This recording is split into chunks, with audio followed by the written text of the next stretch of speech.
8 seconds p.m. Central Time, 5:07 p.m. Pacific Time, 2.5 hours before sunset. The actual total distance traveled for Integrity from launch to splashdown is estimated at 694,481 statute miles. Now that includes the first high elliptical Earth orbit following launch that enabled Integrity to move to 43,000 miles above the Earth at its apogee, and enabling a 24-hour period of systems checkouts before the flight control team here and the mission management team gave approval for Integrity to conduct its translunar injection that propelled it on its way to the moon and its historic lunar flyby. So the total distance we expect this vehicle to have traveled at splashdown, 694,481 statute miles.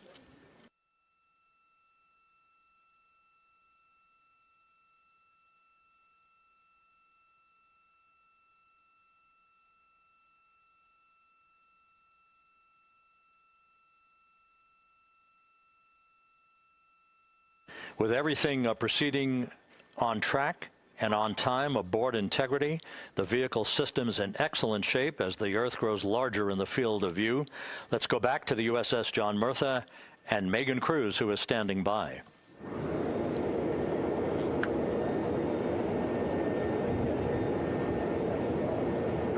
Hey, yeah, Rob, welcome back. Again, we are out in the Pacific Ocean, staged just about 6.5 miles from where we expect Orion to splash down now in just over an hour. How exciting. And the weather, awesome conditions here. I know you see some wind blowing around my hair, but really nothing to speak of when it comes to having to recover our astronauts, as well as no waves here, really. So yeah, we're expecting a really great day. Also, hopefully, some really great views. You can see behind me that some of the clouds are starting to break up, so that's really exciting. And now, of course, this ship has a lot of people ready and excited to welcome our crew back home, including Dr. Rick Schuring here. He is a NASA flight surgeon. Great to have you here, Rick. You too, Megan. It is a blessing to be out here this day with our teams. We've trained 3 years for this nonstop with the U.S. Navy and along with EGS, and we've so looked forward to this day. And you know, just by God's grace, everything's parting, the skies and everything. The crew's doing great. Looking forward to coming back, and our teams are ready. So this is one of those days you've dreamt about, and now it's finally here, and we're ready, and just thankful to be a part of it. Yeah, and you play a really integral role. When was the last time you spoke to the crew, and how are they feeling in this last hour before splashdown? Sure. Yeah, so the crew woke up. When they splashed down, they were woken up about 8.5 hours ago. Me and my fellow crew surgeons, Doctors Chris Haas and Rafi Kumjian from this Canadian Space Agency, spoke with them about 6.5 hours ago, just to double check on how they were doing, if there's any medical issues, you know, how they slept, and then kind of go over their landing day protocol for their medications, for what we call a fluid load, to try to replace some of the fluid and electrolytes that they've lost with just a normal space adaptation. Once they got to space, they kind of have to replace some of that fluid to help them with the whole landing kind of readaptation to 1G, which they haven't done for the last 10 days. And then just kind of let them know how things are going to play out, you know, out with the open water teams all the way until we finally get to the med deck. So they were very pumped up, very hurried though. They had a lot of cabin configuration, a lot of things to get ready. So they're excited, but also very focused on the job that they had to do. So like again, we've trained a long time for this, and we're ready. And you said some medications. I mean, those are kind of just to mitigate the effects of, obviously, their more than 695,000 mile journey back to Earth. It's just like anti-nausea medication, right? Yeah, exactly, Megan. The you know, astronauts are very healthy, fortunately, and even when they come back in reentry, you know, the human system is very kind of dynamic. It has to readapt very quickly, and one of the most common responses they get is just some stomach awareness, to some nausea, even to some vomiting. And you know, with our crews that land out in Karagana, the Soyuz crews or our SpaceX crews, you know, they all kind of experience the same thing. This will be the first time we're landing in water since December 1972, and I worked with all the Apollo astronauts years ago, and they all told me that, you know, landing in the water, especially in the Pacific, can be very provocative. So we take steps to give them medicines to really mitigate some of that nausea, vomiting, help them feel a little bit better, and also sometimes just use a little anti-inflammatory medicine just to help with coming back to 1 Earth, or 1G. The effects of microgravity, especially as you age and you have a little arthritis, you feel great in microgravity, and everyone kind of curses coming back to the ground like, oh, dang, 1G, but so that helps a little bit. But for the most part, the main thing is just replacing that fluid and then trying to help them with that transition back to 1G, and then we're ready to go. Yeah, and their health is assessed almost immediately after they splash down. Yeah, so we have Dr. Jesse Wang, and we have our independent duty corpsmen, who are the Navy version of paramedics, extremely highly trained, highly experienced Navy medics and divers who will go out there, open the capsule about 25, 28 minutes after splashdown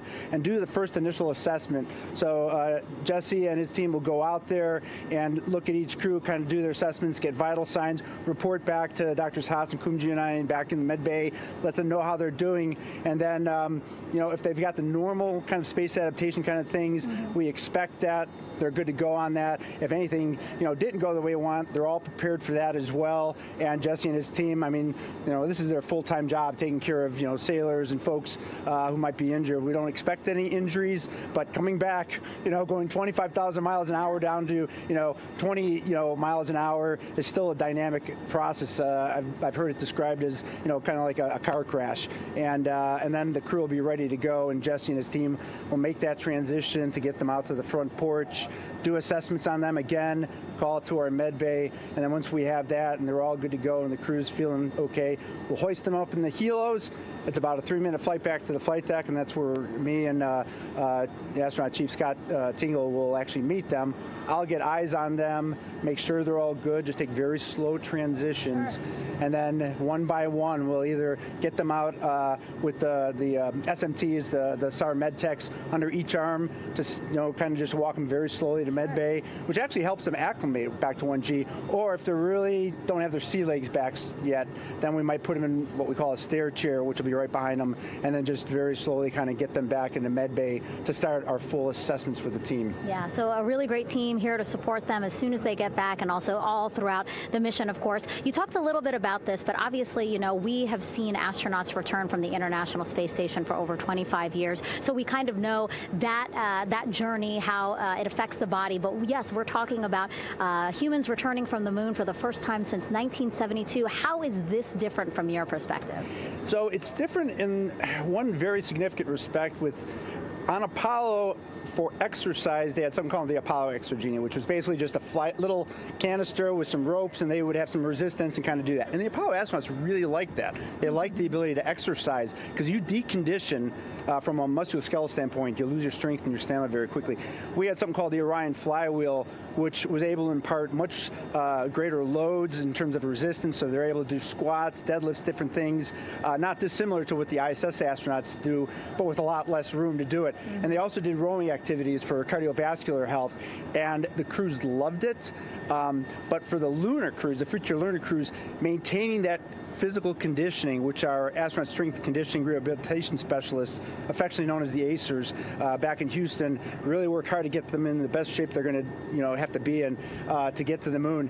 That device hopefully will maintain that. And Apollo only had about a 4.3-day journey to the moon. Our astronauts are going to have about a 10 to 14-day journey. Right. So maintaining that physical fitness, that strength and stamina is going to be crucial for the success of being able to do those very physically demanding lunar EVAs. Right. So we're very excited about what the astronauts have said about the device and what they have to say about the role exercise plays, going to the moon. And also the mental benefit. Sure. They just really like sweating, breaking the sweat, and actually just feeling like they're just getting a workout. Right. So thank you so much, Rick. I really appreciate it. I know they're going to be in good hands, so we'll let you get back to it. Thank you so much. Megan, thanks for the time. Back to you, Rob. Okay, Megan, back here in Mission Control in Houston, everything is moving along in order. This view of Reed Wiseman on the left, Victor Glover on the right. We have good suit leak checks. Everything aboard integrity is in excellent shape. The vehicle, with the Earth growing larger and larger in the field of view, we're now just about 8,200 nautical miles away from Earth and closing in for a splashdown just 1 hour and 5 minutes from now.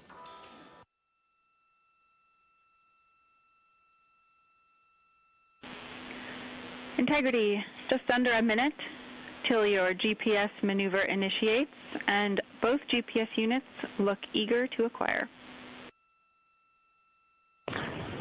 Outstanding. Seats 3 and 4 are working on seat strap in now. Houston copies. Once again, as we start to close in on some of the major milestones, the first one coming up in just 31 minutes. And Integrity, just confirming the LCG gas trap was able to be closed out. Affirmative. Copy. Crew module, service module separation scheduled just 31 minutes from now. The key point of interest, of course, will be the performance of Integrity's heat shield during its high-speed entry back into Earth and the peak heating that is expected around the spacecraft of some 4,000 to 5,000 degrees Fahrenheit.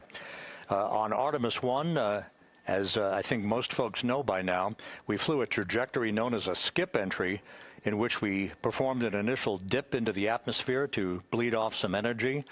Then we skipped out of the atmosphere and dipped back into the atmosphere before splashing down in the Pacific. But after the mission was over with, we noticed unexpected liberation of some of the charring effects on the heat shield known as AVCOAT. Before the flight, we had an opportunity to sit down and talk with Entry Flight Director Rick Henfling to get a perspective on what this all means and how the mission was redesigned to try to protect Integrity's heat shield to a higher extent. Let's take a look at that interview. Returning from the moon is a lot different than deorbiting from low Earth orbit. When we return from the moon, we expect to achieve velocities upwards of 36,000 feet per second. And in order to slow down to a nice, graceful splashdown in the Pacific Ocean, the flight crew is going to experience between 3 and 4 times the force of Earth's gravity. On Artemis I, pressure buildup inside the char layer of the heat shield resulted in the char losses we saw. NASA established a Tiger team whose job was to investigate the cause of the problem and then make recommendations on how to fly the Artemis II mission safely and successfully. And so for Artemis II, we are going to fly a profile that ensures the spacecraft will not see that same type of pressure profile. And so the char losses seen on Artemis II will not be like the ones that we saw on Artemis I. Rick Henfling indicated that the orientation of the spacecraft and the shortening of the distance of transit to the splashdown zone from the point of entry interface when we reach the top of the Earth's atmosphere, which will be coming up at 6:53 and 30 seconds p.m. Central Time, should do the trick in minimizing the deleterious forces against that heat shield that were noticed on the Artemis I mission. We think we see a beautiful sunrise over the west coast of Australia.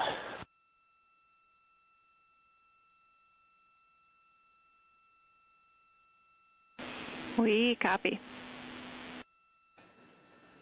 Commander Reed Wiseman reveling in his final hour in space on this mission as Integrity is passing over the southwest coast of Australia now at an altitude of some 7,600 nautical miles. That will begin the southwest and northeasterly transit across the Pacific Ocean. Let's talk a little bit more about some of the highlights and some of the numbers associated with the points of interest here. We are 27 and a half minutes away from crew module, service module separation. That will be followed about 3.5 minutes later by the raise burn that we've discussed, a 19-second burn of Integrity's thrusters to fine-tune its angle of attack as it enters the Earth's atmosphere. Entry interface is scheduled 47.5 minutes from now. That's the point at which we will reach the top of the Earth's atmosphere, traveling about 34,882 feet per second at an altitude of 400,000 feet. Just 24 seconds after entry interface, we will begin a blackout period of 6 minutes in duration at 6:53 and 54 seconds p.m. Central Time. Now, about 10 seconds after the blackout period begins, we are expected to reach peak speed, which would be 24,661 miles an hour. That'll be about 103 miles an hour short of the velocity record set by the Apollo 10 astronauts, Tom Stafford, Gene Cernan, and John Young, when they returned from the moon on the Apollo 10 mission in 1969. That blackout period is expected to last 6 minutes in duration.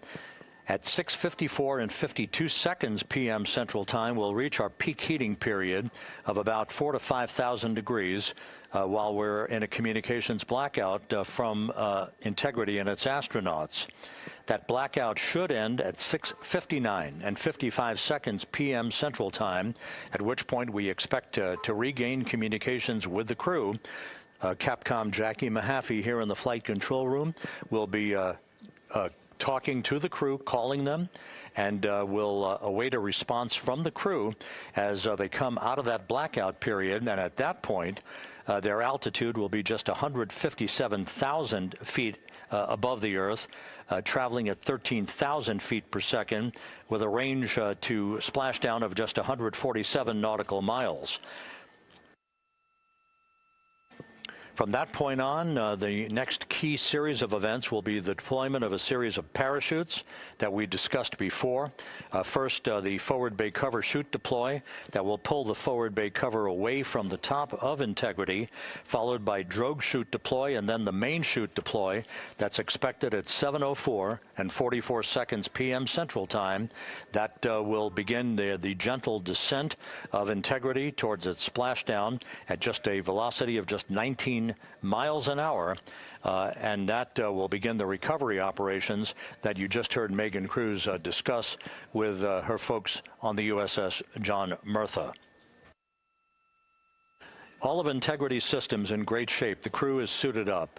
Leak checks complete as we stand by for the next major milestone, which will be the crew module service module separation just 24.5 minutes from now.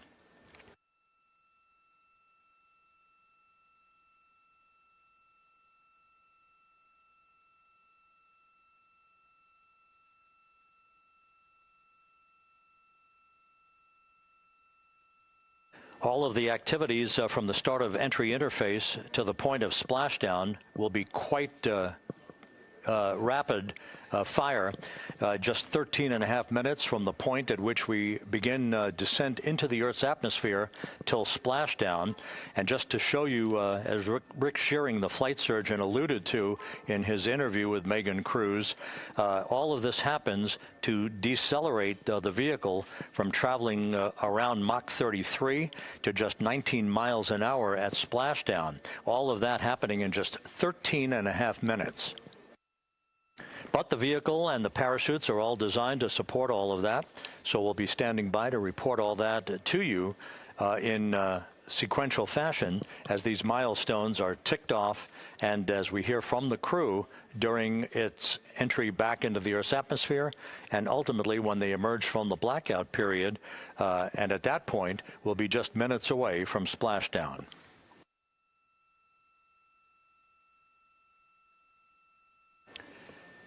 So with all of those preparations ongoing, we can return here briefly for another report from the USS John P. Murtha and Megan Cruz. Megan?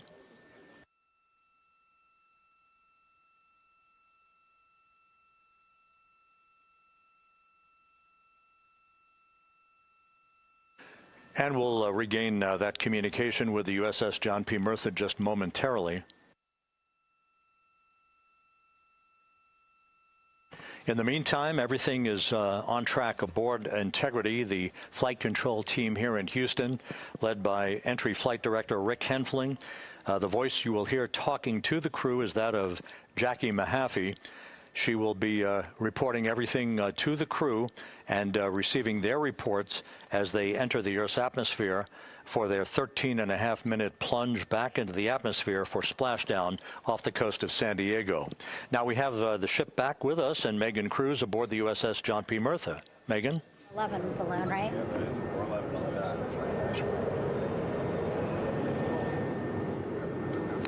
Hey, Rob, yeah, the excitement is really building here on the ship. I'm watching right now one of the weather balloons being lofted up from the ship. Again, weather balloons, very important for us to make sure that we are tracking the right kind of weather and also the data that's needed for what's called our Sasquatch team. Again, it's a team out of NASA that basically makes sure that the debris that comes off of Orion, again, some of those pieces of the parachute system, make sure that they don't fall on us here in the sea, and also our aerial assets, our folks in helicopters. So watching that float away right now. But with me right now is Captain Eric Kenny. He's the commanding officer of the John P. Murtha naval ship. Thank you so much for being here. There are so many moving parts that you have to keep an eye on. That's absolutely right, yeah. But first of all, on behalf of the crew of USS John P. Murtha, Megan, thanks for having me on today. Happy to tell you what we're doing and excited to get the interview started. Yeah, absolutely. Why don't we actually take a look at the flight deck here? We'll start there. Basically, we also, while watching this weather balloon float away, we notice all 4 helicopters leave the flight deck. We now have an empty flight deck. We had 2 imagery helos as well as the 2 crew helicopters that will go recover the crew. This is just one of the many things that, again, our ship of 550 people, it's something that you oversee as commanding officer. Yeah, absolutely. Every commanding officer, I would say really every naval service member, our priority is always safety. And as the commanding officer, I take that as one of my primary roles here on board. Mission accomplishment is important, safety always. So my day really has, I would say my message to the crew has sort of changed over the past 24 hours. As we're leading up to today, we've been building up the excitement and motivating the team for the training that we've executed. But really over the past 24 hours, now I'm trying to get us to slow down a little bit. Trust our training, right? Don't believe all the hype. Don't believe everything that's going on. Just let's trust what we've done to get to this point. And if we do that, we'll be successful today. Mm-hmm. And also part of the big success is obviously the coordination between NASA and the U.S. military. How does it feel being able to support the human space program we have? Yeah, I mean, since 1959 with Mercury, Gemini, Apollo, the history between NASA and the Navy has been in lockstep. But like any other skill, if you don't practice it regularly, that skill atrophies. So we've had a few decades off from that. But, over the past 4 or 5 years, really with this ship over the past year, we've constantly trained and working for this moment right here. Building up the hype, but to get to this point today, to be able to trust in all the training we've done. We've worked with, working with NASA, the Air Force, the medical team, dive team. You want to talk about high-performance organizations coming together, working in unison? We are seeing that here on board the USS John P. Murtha, and I can't be more proud of all the work everyone's doing. Yeah, you had some great words this morning saying just that, again, that it's really nice to see everybody working together and so excited. I mean, you just became the commanding officer of this ship back in February. How does it personally feel for you to be a part of this historic moment today? Is a pinnacle of any naval officer's career. That being said, as my change of command was approaching, and I realized that Artemis was going to be in the window here, to say that I'm humbled and honored to be here is an understatement. What really just excites me is the opportunity to see this crew, who has been training so hard over the past year plus, come together. It is what inspires me. Listening to NASA and the ownership and pride they take. They make my crew better. I think we're making NASA better together. That synergy is something that I'm happy to see and hopefully take forward with me in my career. Yeah, it's all about partnerships. We couldn't do it without you, and we couldn't have gotten to the moon without our international partners as well. So thank you so much, Captain. It was really great to have you here today. Thanks, Megan. Awesome. All right, Rob, back to you. Thank you, Megan. Back here in Mission Control in Houston. We just had a quick view of the crew. We'll get that view back, and there they are again. Here in Mission Control, the entry team of flight controllers led by Rick Henfling and Jackie Mahaffey serving as the spacecraft communicator. We have just handed over communications links from the Deep Space Network that we communicated with the crew through from the time of the translunar injection burn back on April 2nd. We've just handed back to the Tracking and Data Relay satellite system as we prepare for the crew module service module separation that will take place just 17 minutes from now. With the Earth looming in front of Integrity as it barrels back for a splashdown of the Pacific just 50 minutes from now, we're just 5,700 nautical miles from splashdown. Just one other quick note about the comparison from the Artemis I entry profile to the Artemis II entry profile, and how that is serving as a extra layer of protection for Integrity's heat shield. The Artemis I entry had an entry range of some 3,178 nautical miles, a very long downtrack and a very longer period of exposure to heat loads than we're experiencing tonight. It also had that skip entry profile that we discussed earlier, dipping into the Earth's atmosphere, then back out, then back in. It was about 20 minutes of exposure. Integrity, Houston, comm check on TDRS. Jackie, we have it loud and clear on TDRS. We have you the same. And there's one of the weather balloons being deployed from the USS John P. Murtha.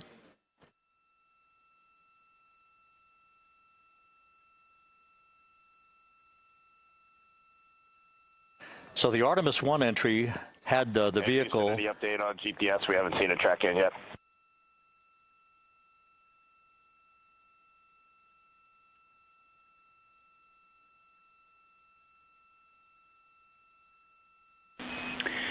Reed, we are watching. We are starting to get into the window where they may start acquiring, so should be within the next 10 minutes. Okay, sounds good. We're holding at step 17 and getting ready for CM-RCS hot fire.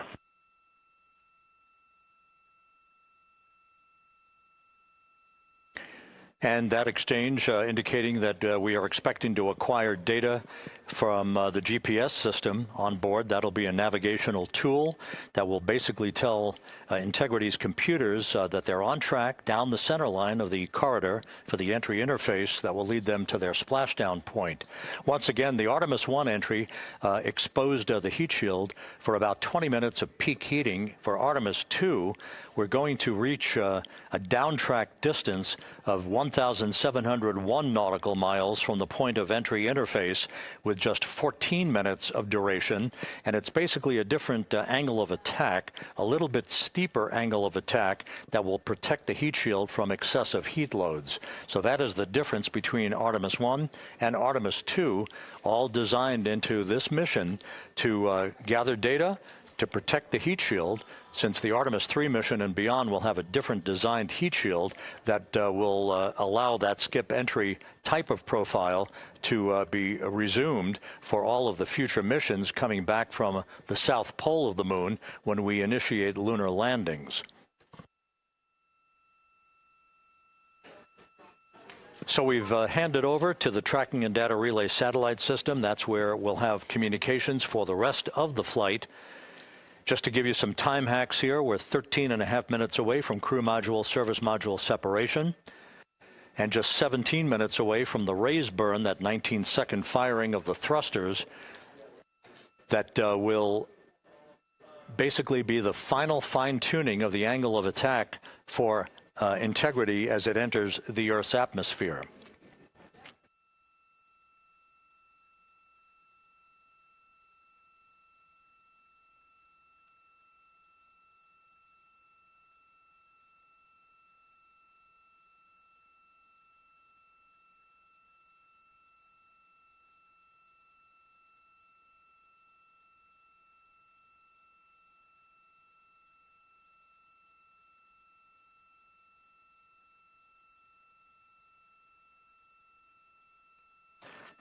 And once again, a dueling box view of some of the assets that are involved in recovery operations today.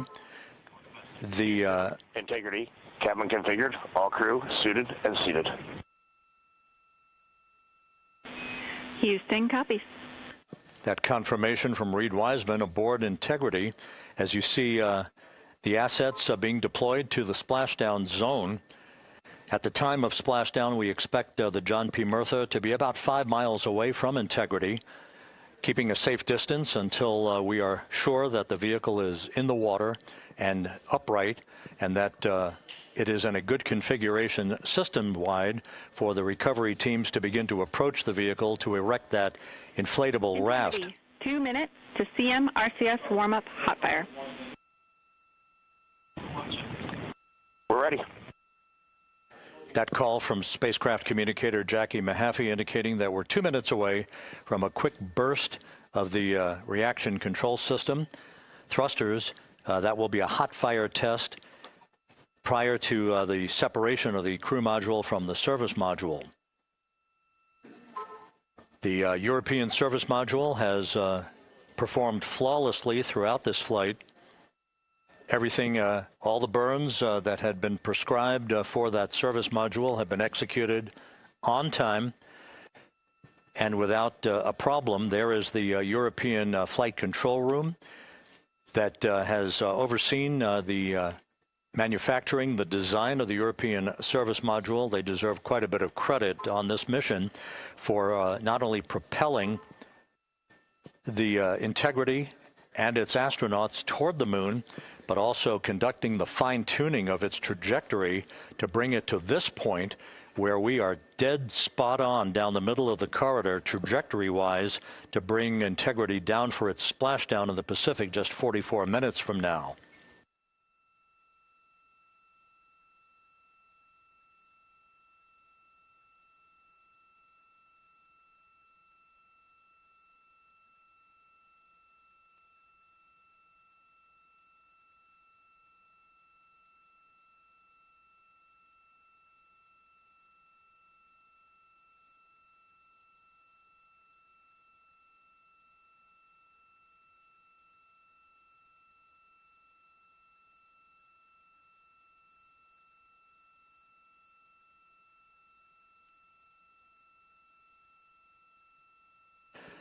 What you're looking at is a computer-generated visualization based on real-time telemetry from Integrity, currently traveling about 16,000 miles an hour.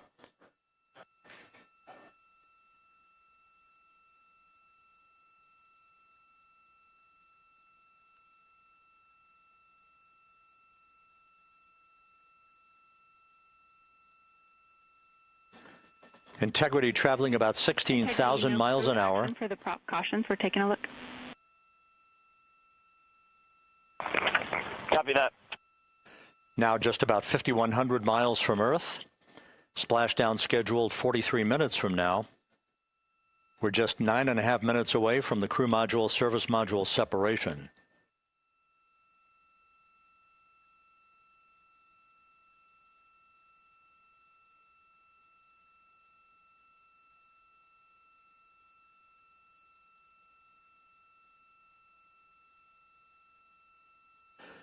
We are confirming.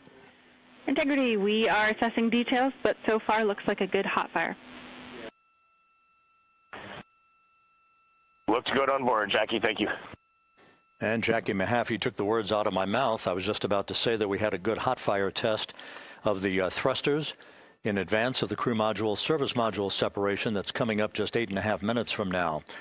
This will begin the period in which we will have rapid-fire succession of critical activities on board that will lead to entry interface just 28 minutes from now, where the vehicle will enter the Earth's atmosphere at an altitude of 400,000 feet. The time of entry interface, 6:53 and 30 seconds p.m. Central Time.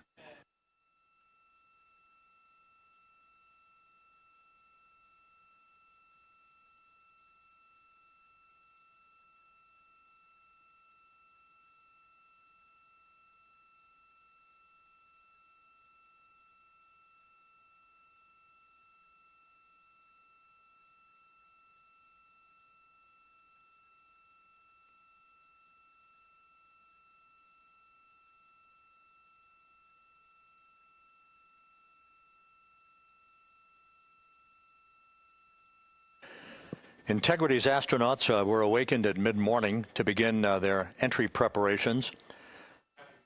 And propulsion officer now reports a good hot fire test in preparation for the crew module service module separation.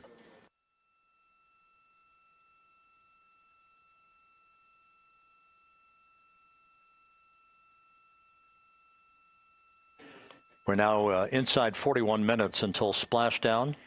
Integrity Houston, we have confirmed a good CMRCS hot fire, and although we are not seeing GPS acquired yet, you can skip the troubleshooting steps in 157 for now. Integrity copies.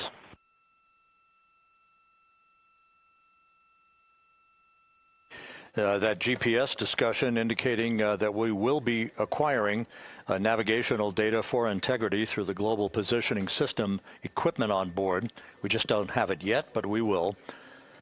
All of Integrity's systems are in great shape to support its high-speed entry into the Earth's atmosphere.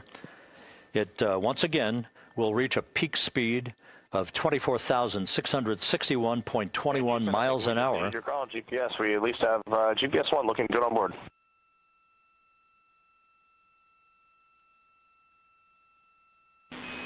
We are confirming.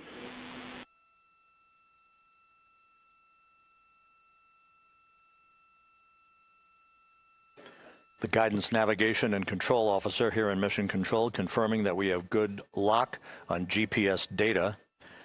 We are on a communications link now through the Tracking and Data Relay satellite system.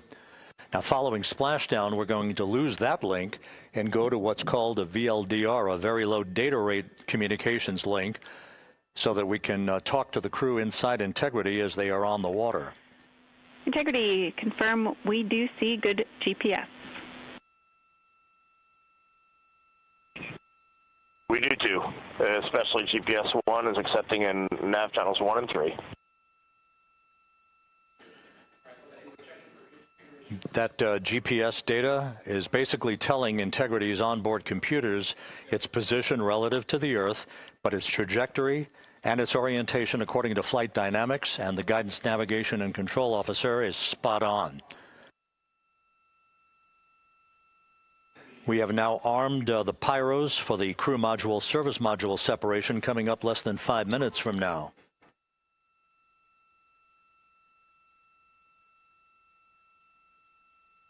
Once again, just 10 seconds after entry interface, we will see Integrity reaching its peak speed of 24,661.21 miles per hour. That will be just seconds before we begin a 6-minute blackout period. Integrity Houston, your vehicle is in a good config for CM-SM SEP and go for CM raise. Houston, we see the same on board and copy go for CM raise.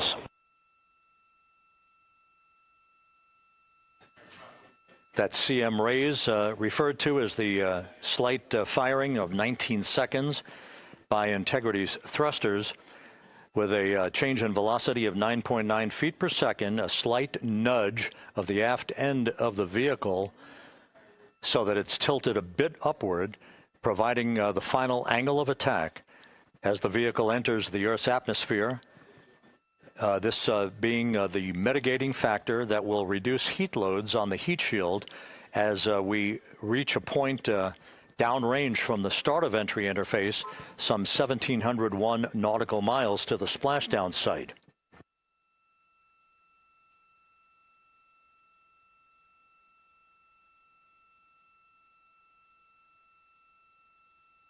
Integrity systems in excellent shape. We are currently 3,300 nautical miles left in this mission. Splashdown scheduled 36 minutes, 39 seconds from now.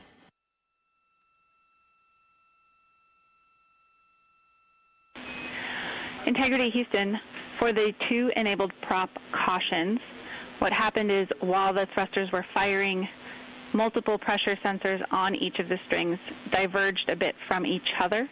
Those limits look to be set pretty tight.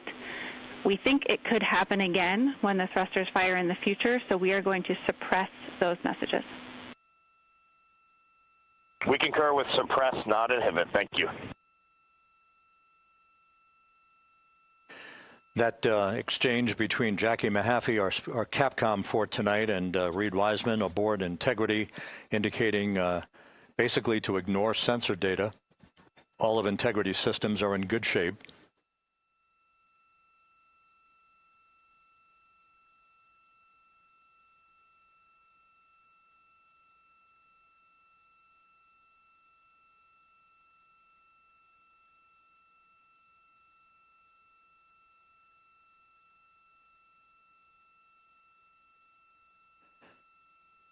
Now, coming up on about 90 seconds till the crew module, service module separation.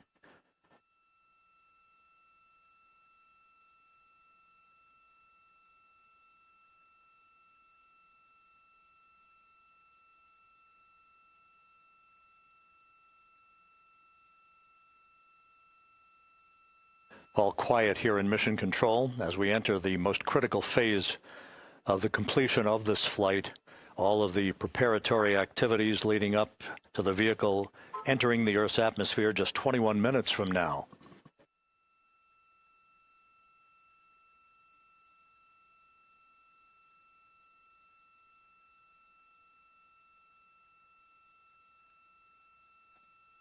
Coming up on 1 minute. Mark 1 minute till crew module, service module separation.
And we have confirmation of crew module, service module separation. And a great view, albeit momentarily. Houston, good step on board. Houston copies and concurs. The European service module now separated from Integrity, a job well done. Integrity, no action for the 4 CDH cautions. Those are SM related, not applicable. Integrity.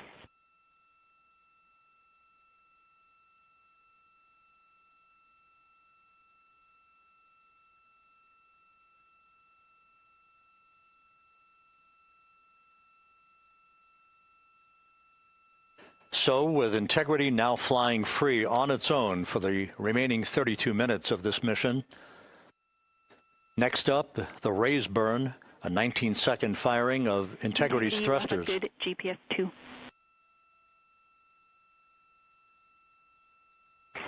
Integrity copies, good GPS 2. Coming up on the 2-minute mark until the raise burn. Again, this is the final tweaking of the orientation of Integrity to put it in the right angle, if you will, the angle of attack that it will fly in during its entrance into the Earth's atmosphere. Entry interface now just 18 minutes, 25 seconds away. This is a visualization, but driven by real-time telemetry. This is the maneuvering of Integrity to the raise burn orientation. Just 2,800 miles from Earth.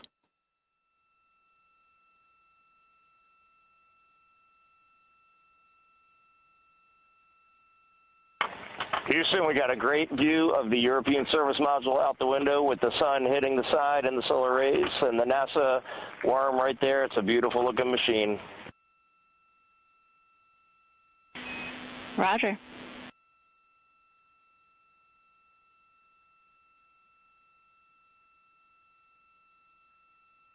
And we have completed the maneuver to the raise burn orientation, 1 minute away from the raise burn.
And the crew module raise burn is underway, a 19-second firing of the thrusters, and we have a completion of the burn.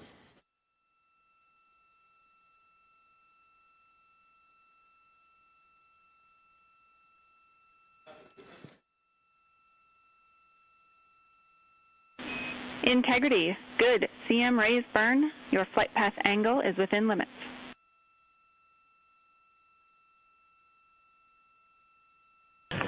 Integrity copies. Looks good on board, Jackie. So the final maneuver is now complete.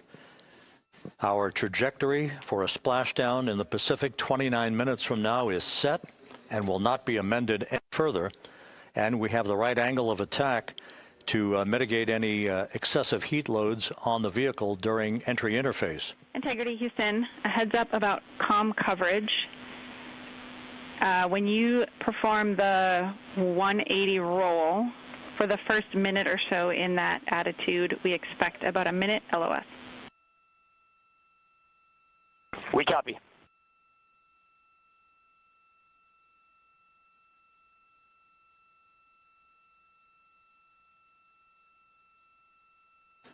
So for those who are watching the series of events coming up, we will enter the first traces of Earth's atmosphere 14 minutes, 45 seconds from now. 6:53 and 30 seconds is what is pegged for entry interface at an altitude of 400,000 feet, traveling at approximately 34,800 feet per second, range to touchdown or splashdown 1,701 nautical miles. 24 seconds after entry interface, we will enter a 6-minute blackout period in which we will lose communications with the crew. This is expected due to the buildup of plasma around the vehicle. That's an ionization effect due to the collision, if you will, of the velocity of the spacecraft with the friction of the Earth's atmosphere. That 6-minute blackout is expected to begin at 6:53 and 54 seconds p.m. Central Time. During that period of time, we will reach our peak speed of 24,661 miles per hour. That comes just short, based on unofficial data from the flight dynamics officer right now, will come just short of the velocity record set by Apollo 10 of 24,791 miles per hour in 1969. We expect peak heating on the vehicle at 6:54 and 52 seconds p.m. Central Time, a minute and 22 seconds into entry interface. At that point, we will be just 204,000 feet above the Earth, traveling at 33,000 feet per second. The blackout period is expected to last 6 minutes. We expect that blackout period to end at 6:59 and 55 seconds p.m. Central Time. From the end of the blackout period until splashdown, it is just 7 minutes, at which point we'll start deploying the series of parachutes to slow integrity down to an ultimate splashdown velocity of just 19 miles an hour. We see the same, waiting for the 180 rolls.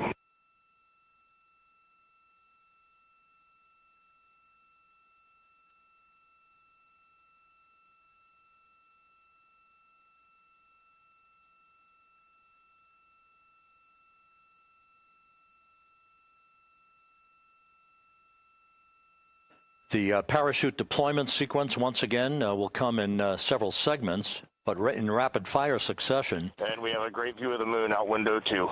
Looks a little smaller than yesterday. Guess we'll have to go back.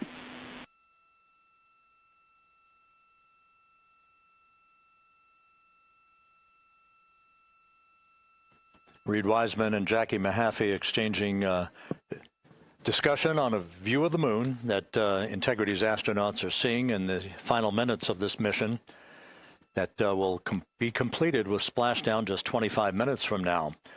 3 forward bay cover parachutes will be used to pull the forward bay cover off the top of the vehicle. Then 2 drogue parachutes will be deployed to slow and stabilize the crew module during its descent, followed by 3 pilot parachutes that will lift and deploy the main parachutes from the forward bay. The final sequence will have 3 main parachutes deployed. These will be 116 feet in diameter, each main parachute approximately 265 feet long when reefed. The parachutes will ultimately slow Integrity down from its peak speed of almost 33 times the speed of sound to a gentle 19 miles an hour at splashdown.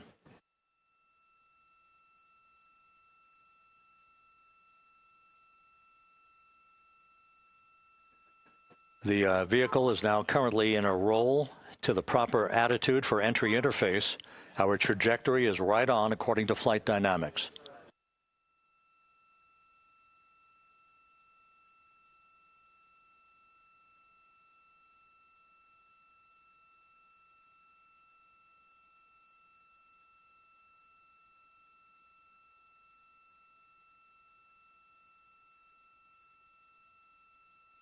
Integrity is on a trajectory from southwest and northeast across the Pacific Ocean, descending at a rate of 15,000 feet per second.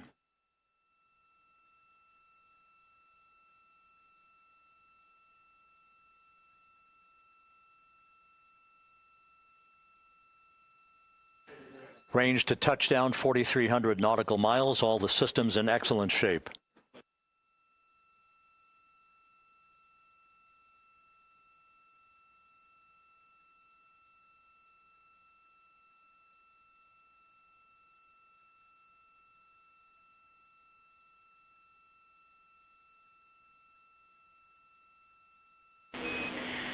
Integrity, Orion in the EI roll 180 attitude.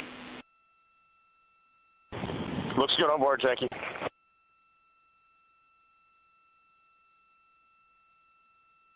This view out of one of Integrity's windows.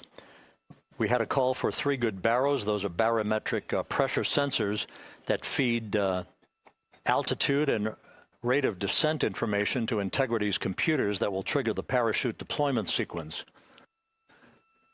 We are less than 9 minutes away from entry interface, 22 minutes from splashdown.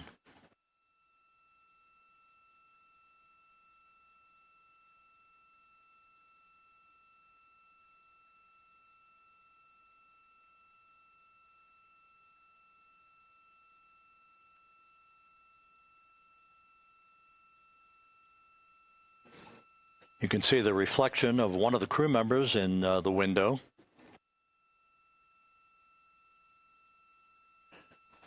Out in the Pacific, the weather conditions remain go. Just a few clouds, some scattered clouds, winds at 10 knots, wave heights just about 4 feet. A gentle day in the Pacific for the homecoming of Integrity's astronauts.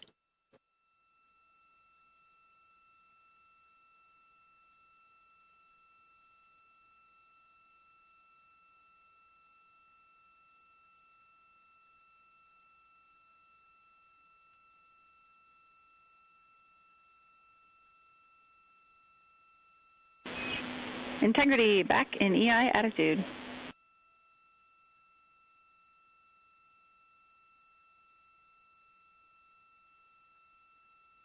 We see the same on board, Jackie.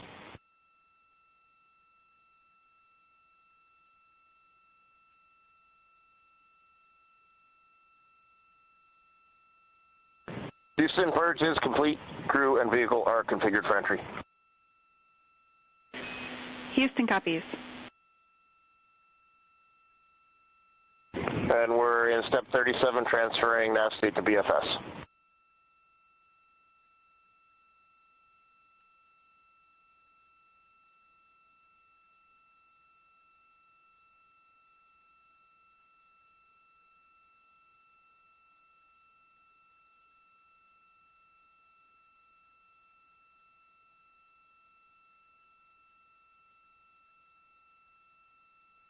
And Houston, in instruction 509, we are not below 0.2.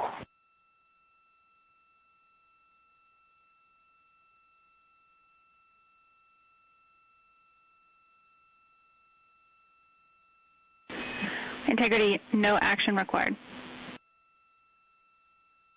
Integrity.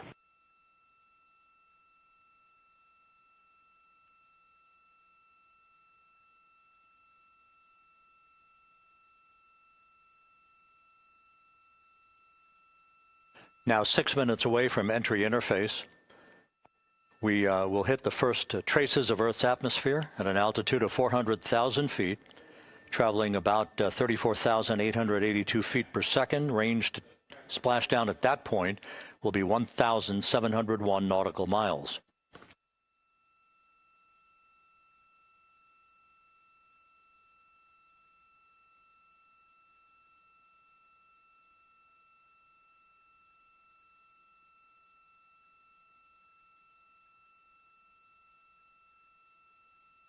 And once again, just a reminder, some 24 seconds after entry interface, we do expect to lose communications with the vehicle and the crew during a 6-minute blackout period when a plasma shield will build up around the spacecraft due to the ionization, due to heating effects. And Flight Dynamics has just confirmed we will have a blackout period of exactly 6 minutes in duration.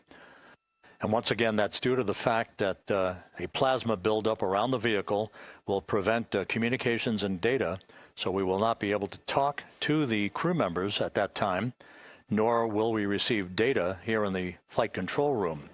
Houston, everything is looking good on board. Just confirm no pre-EI downloads.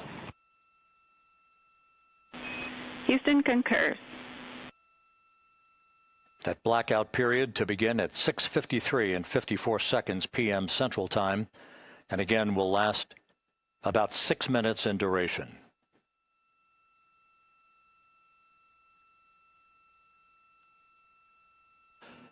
We're 4 minutes away from entry interface.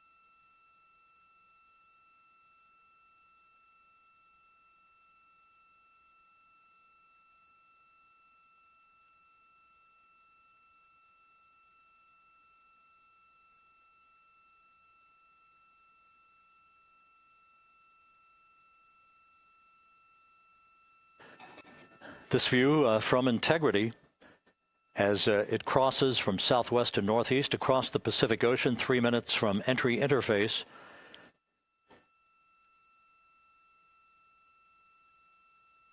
"16.5 minutes till splashdown."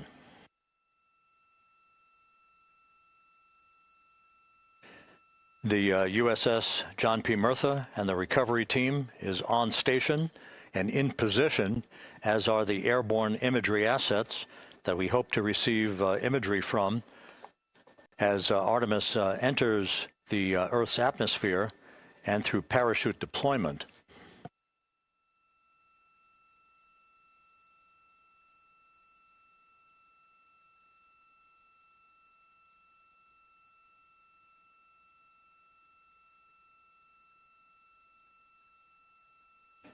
All of Integrity's systems are in great shape. The crew is ready to complete its mission just 15.5 minutes from now. All of the activities today have gone off in perfect fashion. No issues with the vehicle, no issues with the crew. And the weather at the splashdown site is go.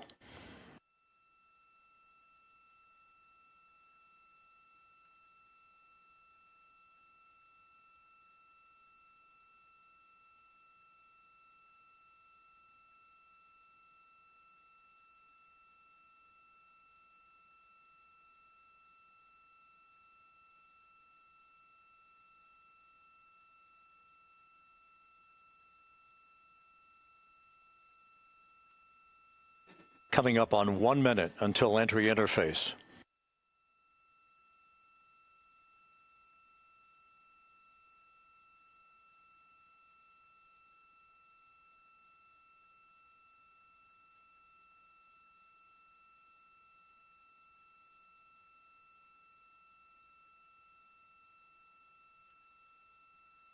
Mark 1 minute until entry interface. 1 minute 20 seconds until the expected start of our 6-minute blackout. Integrity, 1 minute to a 6-minute blackout. Integrity.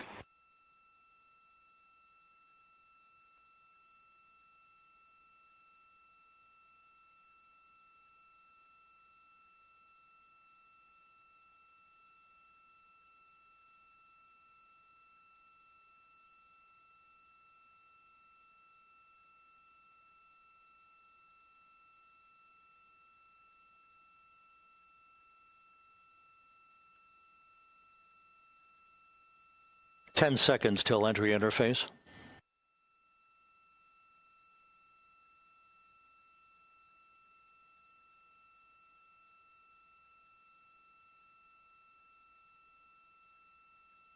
And we have crossed the threshold, now entering the Earth's atmosphere. We're at 400,000 feet, traveling 34,800 feet per second.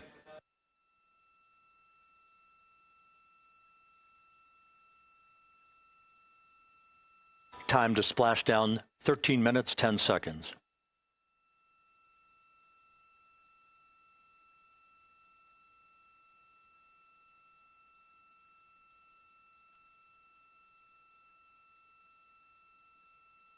And as predicted, we've entered our communications blackout. This will be a 6-minute blackout period. No voice, no data from the crew.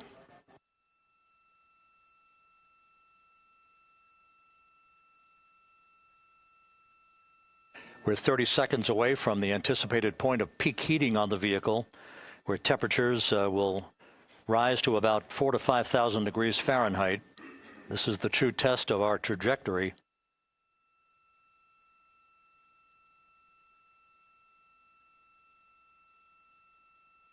And from the G5 aircraft in the vicinity of the splashdown zone, this view of integrity. So that pinpoint of light shows the vehicle as it enters the period of peak heating in the Earth's atmosphere, the first tug of gravity being felt by Integrity's astronauts since their launch back on April 1st.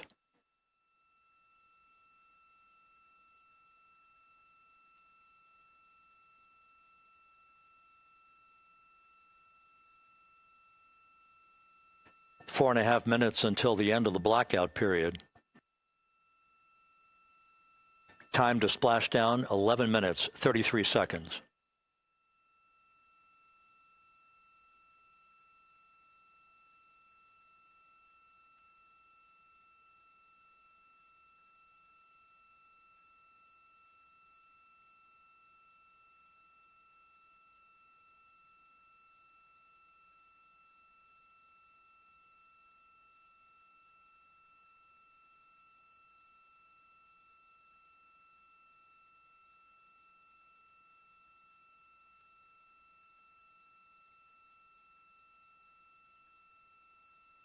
The landing and support officer reports that the P3 has acquisition on Integrity.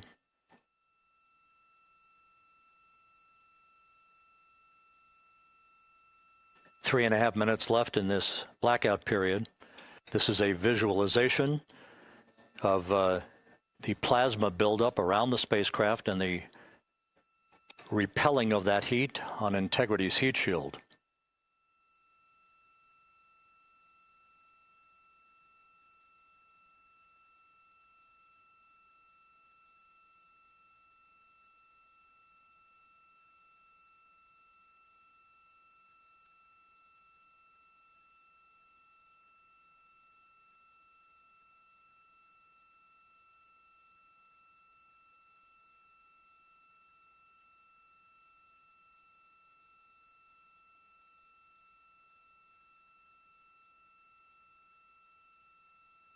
Flight Dynamics reports that airborne assets in the vicinity of the splashdown zone do have a visual on Integrity.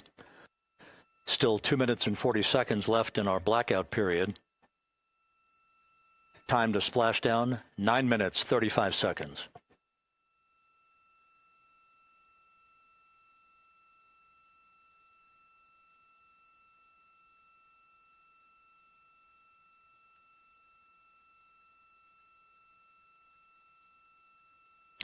Multiple airborne assets as part of the recovery team all have visuals on integrity.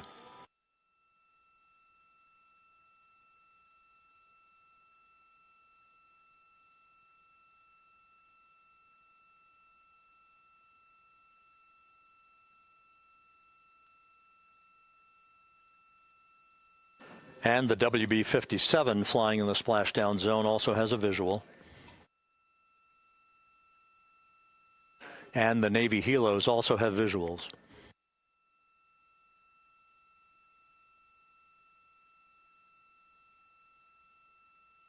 We're still in the blackout period. Still do not have communications from the crew.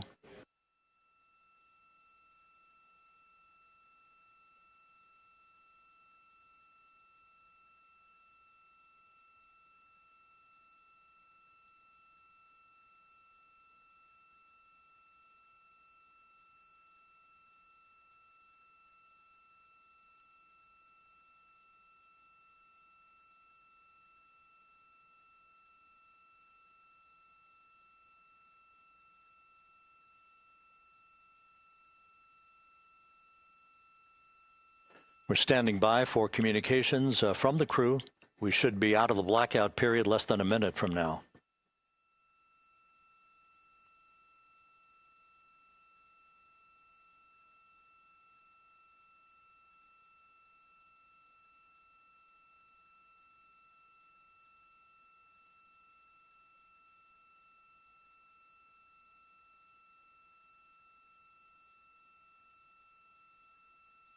We are now processing data from integrity.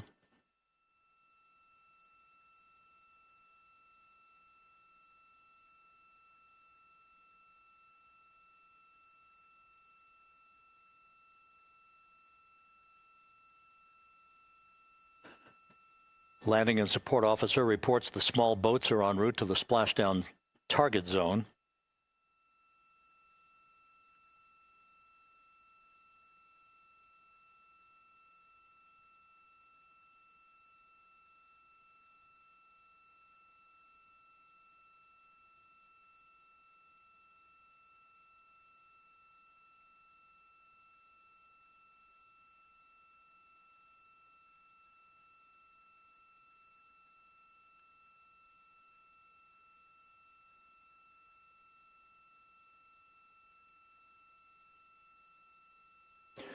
Passing through 150,000 feet, our trajectory is perfect. We're getting intermittent views of integrity. Still waiting to establish voice communication.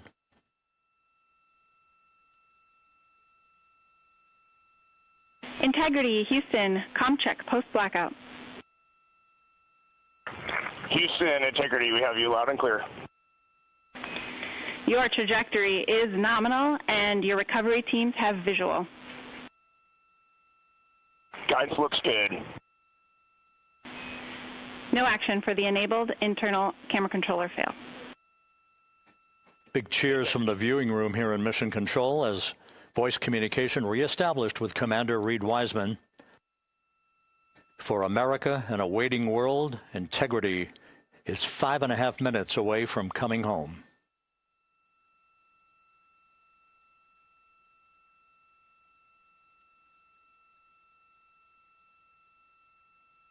Passing 100,000 feet now. Range to splashdown 19 nautical miles.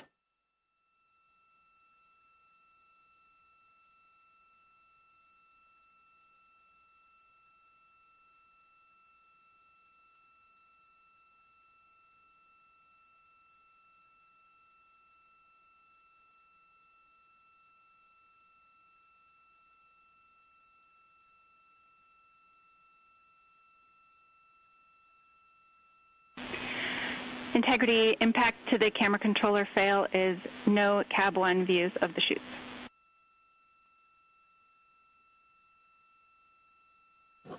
Integrity. We're processing good data through the GPS system. A good view of Integrity, time to splashdown 4.5 minutes.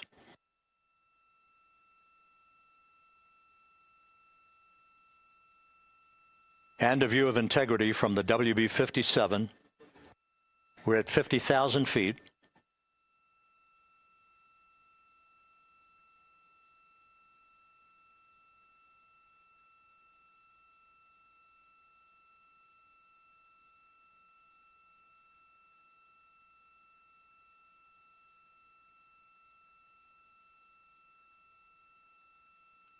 The pyros are armed for forward bay cover jettison.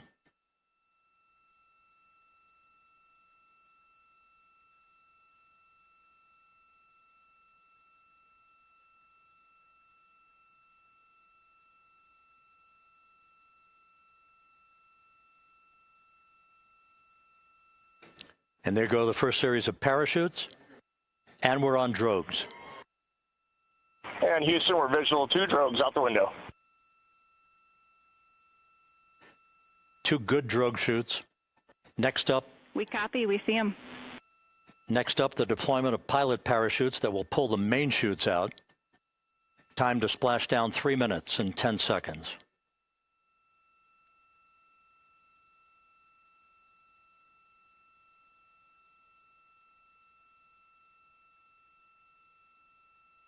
Perfect descent rate according to flight dynamics. Good rates on 2 drogues. We see the same on board.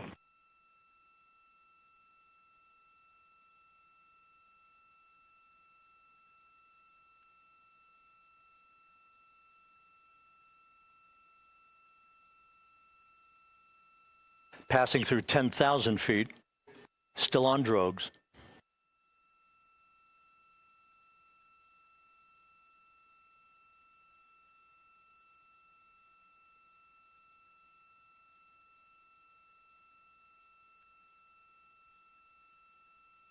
Main chute deploy.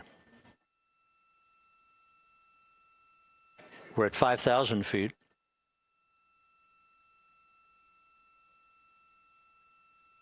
Search and recovery beacon has been activated on Integrity. And we have 3 good main chutes. Good 3 main chutes, good reefing, good descent rate. Good rates, and we see 3 good-looking parachutes.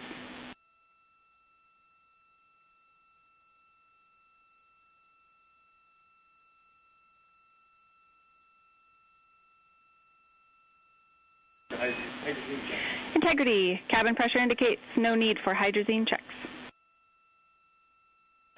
Integrity copies. This is a perfect descent for Integrity. Its crew sounding hale and hearty on board. Time to splash down 1 minute, 15 seconds.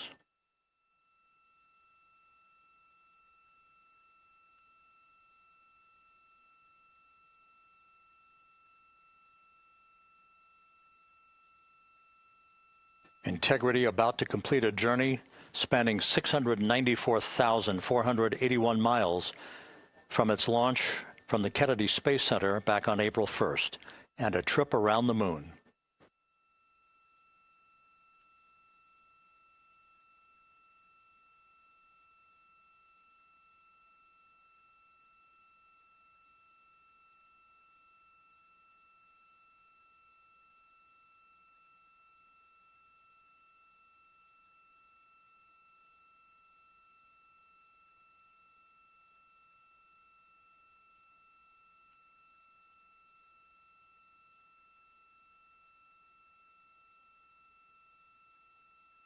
Passing through 1,000 feet.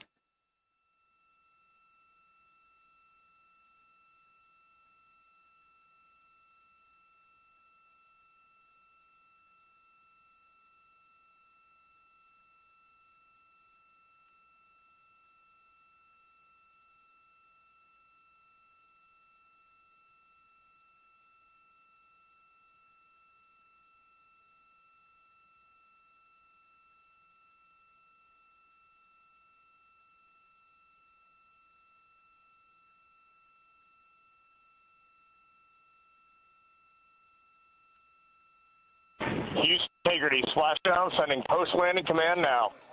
Splashdown confirmed. Copy splashdown, waiting on VLDR. Splashdown confirmed at 7:07 p.m. Central Time, 5:07 p.m. Pacific Time. From the pages of Jules Verne to a modern-day mission to the moon, a new chapter of the exploration of our celestial neighbor is complete. Integrity's astronauts back on Earth.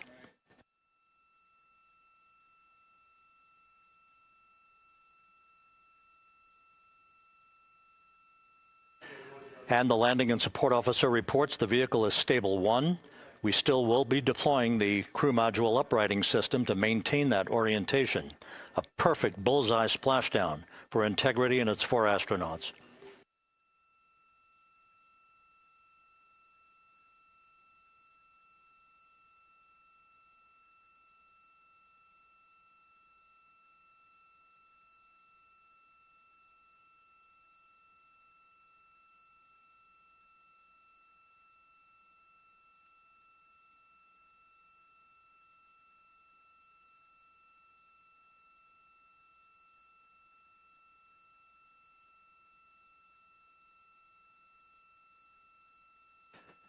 The unofficial splashdown time, 7:07 and 47 seconds p.m. Central Time. We'll get that refined for you.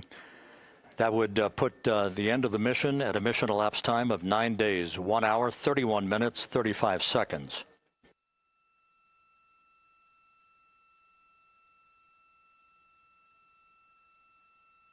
And we're configuring for very low data rate.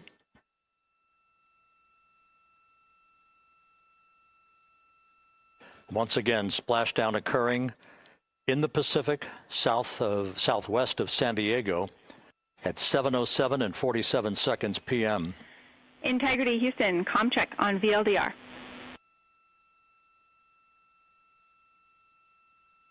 Houston, we have you loud and clear on VLDR. How else? We have you the same. We'll meet you over in post-landing. Perfect communications established. A journey. We are stable 1, 4 green crew members. Houston copies all. Reed Wiseman reporting 4 green crew members. That is not their complexion. That is the fact that they're in great condition. That's what that means. So stable 1, upright. The crew module uprighting system is being deployed. The 5 airbags being inflated through helium to maintain the upright configuration for the vehicle. This was a textbook entry and a textbook touchdown for Integrity. Reed Wiseman, Victor Glover, Christina Cook, and Jeremy Hansen back on Earth after a journey around the moon.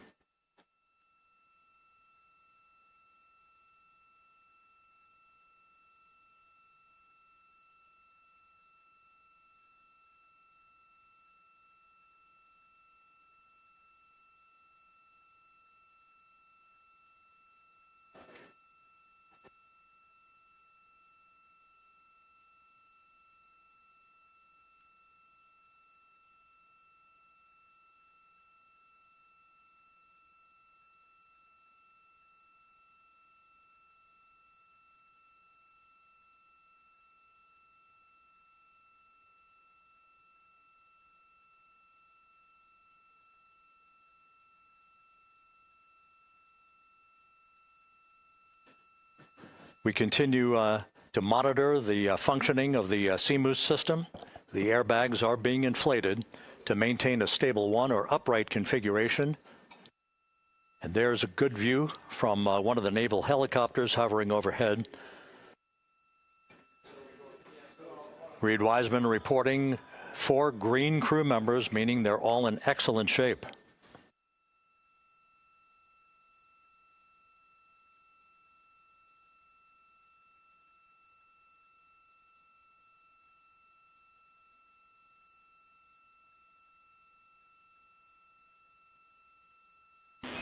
Integrity Houston for SAR beacon and radio. SAR beacon is in for 06, and we're powering the radio now. Go ahead. We see the beacon on.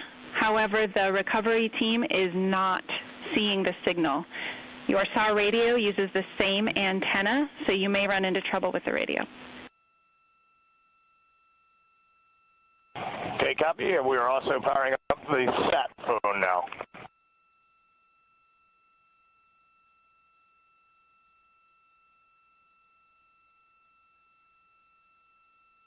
So integrity is in great shape, and as the crew continues its post-splashdown timelined activities on board, Reed Wiseman once again reporting that all 4 crew members are in excellent shape, and we have 5 inflated airbags to maintain an upright configuration so that the recovery team can now begin a slow approach to the vehicle.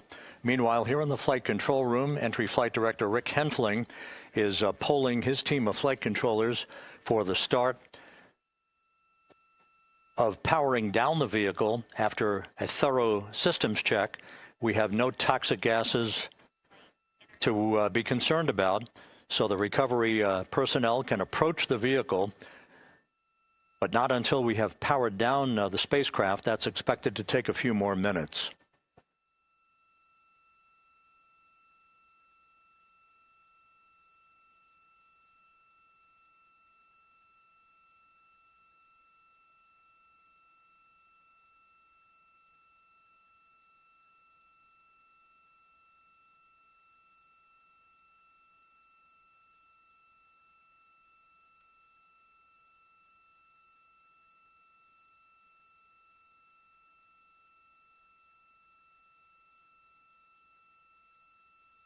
Integrity back on Earth following its historic flyby of the moon. It was, for all intents and purposes, a textbook mission. On 2828, but I'll remain on this frequency. We copy.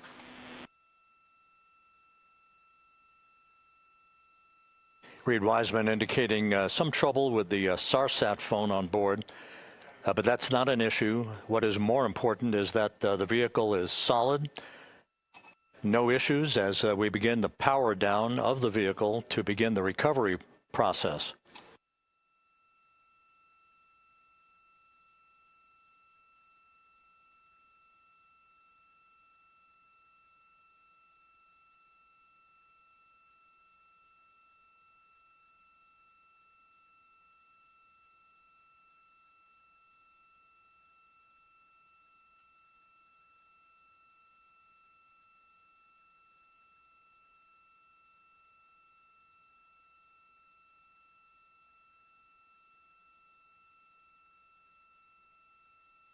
The propulsion officer here in Mission Control reports that we have safed the prop system on integrity.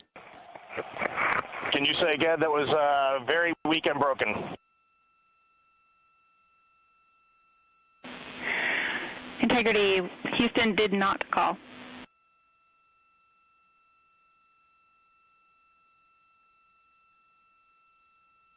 Copy that, Houston. It might have been on the SAR radio. Stand by.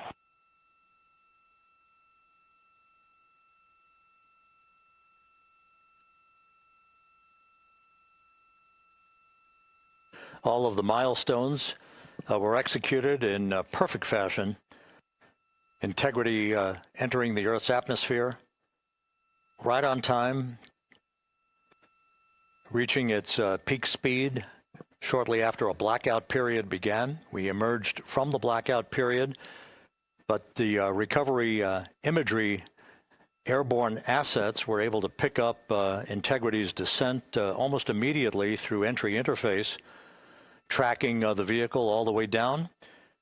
And finally, you saw the sequence of chute deployments.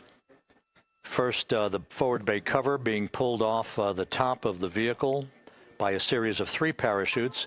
Then the drogue chutes were deployed, followed by the 3 main chutes that slowed the splashdown velocity of Integrity to just 19 miles an hour.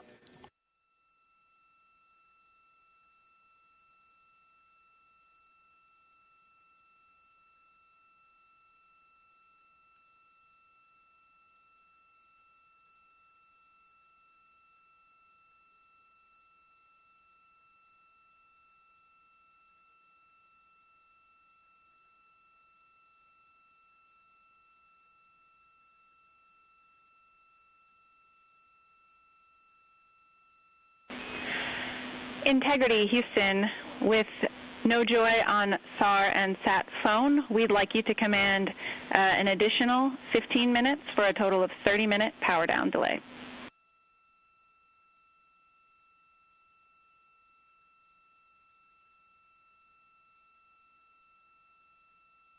All right, Jackie, we have selected T/D+30. No joy on SAR radio or sat phone. And stand by, we have the master diver on SAR radio. Please hold comms. Hey, Lily, excuse me. Hey, Jackie, we just got the master diver on SAR.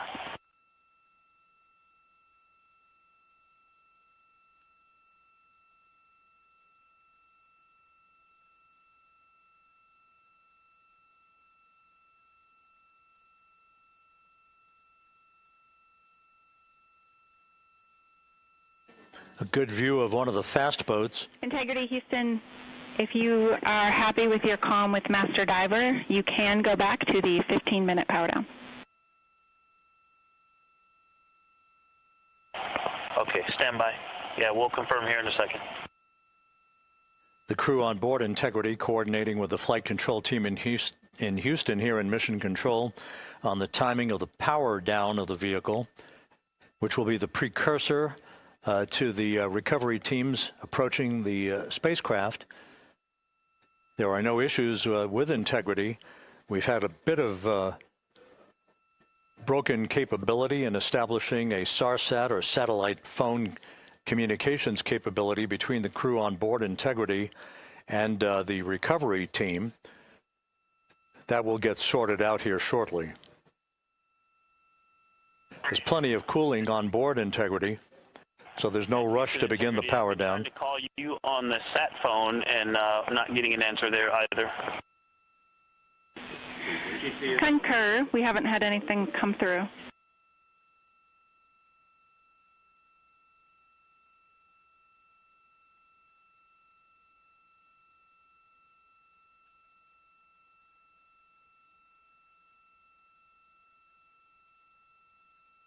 And Houston, if you could relay to recovery that we hear them, but it does not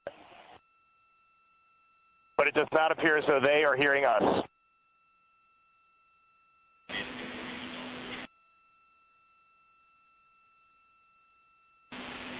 Houston copies, and Reed, just to confirm, you are pushing the PTT on the radio.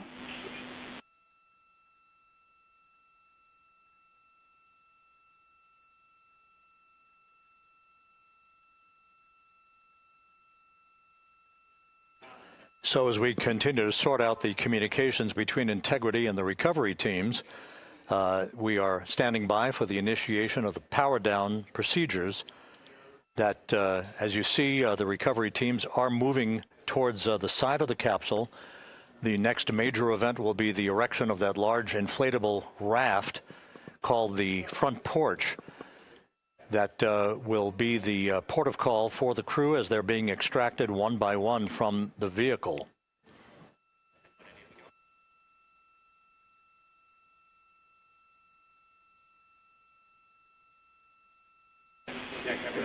Integrity, Houston, for sat phone, we are going to attempt to call you.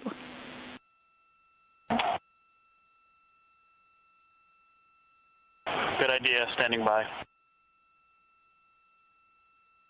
And Jackie, yes, we are pushing the push to talk, the two buttons on the left side of the radio below the up-down arrows. We are utilizing them. I'm rebooting the radio to see if we get good comms.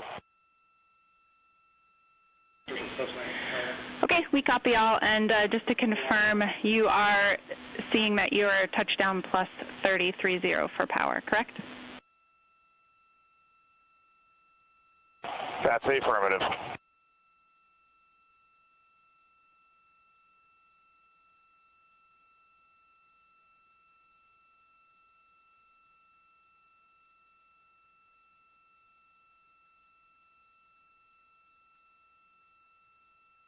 We are trying a backdoor approach to have Mission Control here call the crew on their satellite phone. This all part of the coordination for the power down of the vehicle. that will initiate the actual recovery operation. The first boats with the Navy divers on board are standing by, waiting to close in on Integrity to begin the process of erecting the large inflatable raft that's called the front porch, that will be where the astronauts are extracted from, so that they can have a few minutes to get their land legs back before they're hoisted aboard the Navy helicopters for the flight back to the deck of the USS John P. Murtha. Do not reply.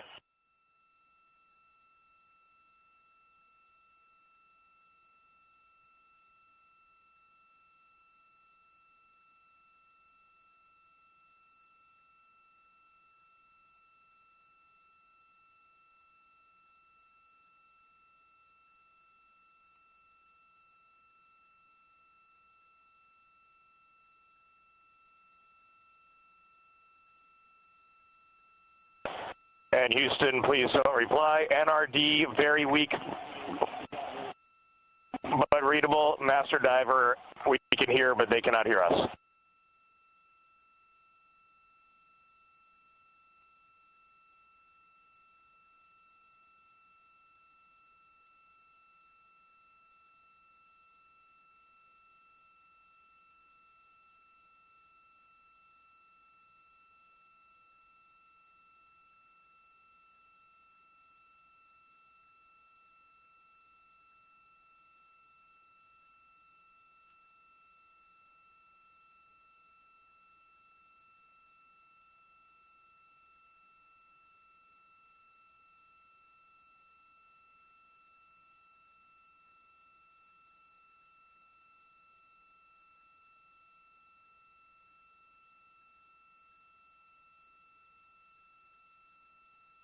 And Houston on OE1, is there any chance to tie us into NRD?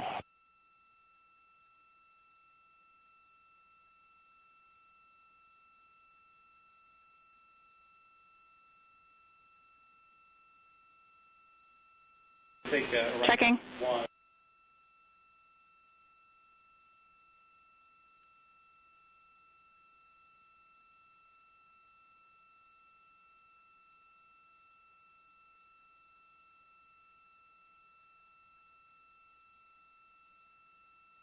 This is Mission Control, Houston.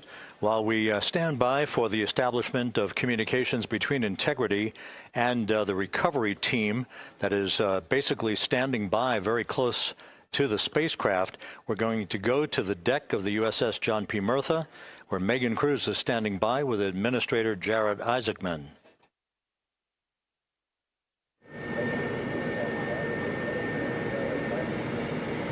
Hey, Rob, yeah, just such an honor to be able to be here on the ship, to be able to share and experience this moment with everyone together. And of course, as you just said, yes, here with NASA Administrator Jared Isaacman. Administrator, how did you feel getting to witness this and seeing NASA at its best? Oh, I mean, I'm honestly, I'm still at a loss for words. I mean, you know, like the childhood Jared right now can't believe what I just saw. I mean, almost been waiting my whole lifetime to see this, and then it's NASA Administrator. I just couldn't be more proud of the entire workforce, the years, the effort, the late nights, all the hard work from across the country that contributed to this incredible moment right now. And yeah, incredibly grateful too for our teams here on the John P. Murtha right now. Yeah, look at them behind us here. Got everybody. Hey, what do you guys think? We just brought some astronauts back from the moon, huh? Unbelievable. Thank you. Yeah, so grateful to the Navy, the sailors that are here, the NASA teams. I mean, this is a joint effort that's on their way right now. These recovery forces are getting out to our Orion spacecraft, to Integrity, to get our astronauts back on the ship safely. Yeah, and this is not just an accomplishment for NASA. This is an accomplishment for humanity. Again, a historic mission to the moon and back. How does this make you feel, and what do you hope people take away from this? Well, I'll tell you, I think about the crew members that we've all had an opportunity to observe over the last 10 days, right? I mean, they're absolutely professional astronauts. I mean, wonderful communicators, almost poets. But then I think these were the ambassadors from humanity to the stars that we sent out there right now. And I can't imagine a better crew than the Artemis II crew that just completed a perfect mission right now. So yes, it's a huge moment for everybody, right? I mean, we are back in the business of sending astronauts to the moon, bringing them back safely, and to set up for a series more. I mean, this is not a once-in-a-lifetime, which you hear sometimes around here. It's like, this was a once-in-a-lifetime. No, it's not. This is just the beginning. We are going to get back into doing this with frequency, sending missions to the moon until we land on it in 2028 and start building our base. Yeah, are we going to build on the momentum for Artemis III? I mean, it's just around the corner. Absolutely. So, I mean, that's, you know, part of me too. Like, I can't wait to get the crew off of Integrity right now, but also getting Integrity back on this ship so we can start taking a look at it, because all that data is so precious to us right now. I mean, we are going to definitely want to take a good look at the thermal protection system. We're going to want to download all the data they couldn't transmit back to us and use that to inform Artemis III. But we're already making progress, right? You had SRB segments already showing up at KSC. Core stage for Artemis III is rolling out on April 20th. We're getting Mobile Launcher 1 back in vehicle assembly building. So yes, there is a lot to celebrate right now on a mission well accomplished for Artemis II, and at the same time, we got to start getting ready for 3. Amazing. And last question, you know, for people who joined us for all 10 days to see what we can accomplish together with our international partners, what do you think about the fact that we're going to keep doing this more and more and more? It's incredibly exciting. I mean, yes, it's the contributions, like the best and brightest across the NASA workforce from across the country, our industry partners, our international partners. We had a Canadian Space Agency astronaut on board in Jeremy. We had the European Service Module. And you think, in the days leading up to this launch, I mean, 48 hours prior to launching Artemis II, I was meeting with the Italian Space Agency. We signed a memorandum of understanding to build a habitation module on the moon. I mean, you have countries, all of our allies and partners coming together saying, we are committed to this effort, we are returning to the moon, we're doing it to stay, we are building that enduring presence, we are going to master the skills on the surface of the moon so someday we can undertake missions to Mars. It's just an incredibly exciting time, and we're not going at it alone, we're bringing everybody along with us. Absolutely. And speaking of everyone, one more time, we're going to ask the crew here, you guys ready to land on the moon? Awesome. I love that. Okay, well, thank you so much, Administrator. Appreciate you being here. We're, of course, going to stay on to watch the crew get extracted from Orion, so stay tuned, and we'll see you back here shortly.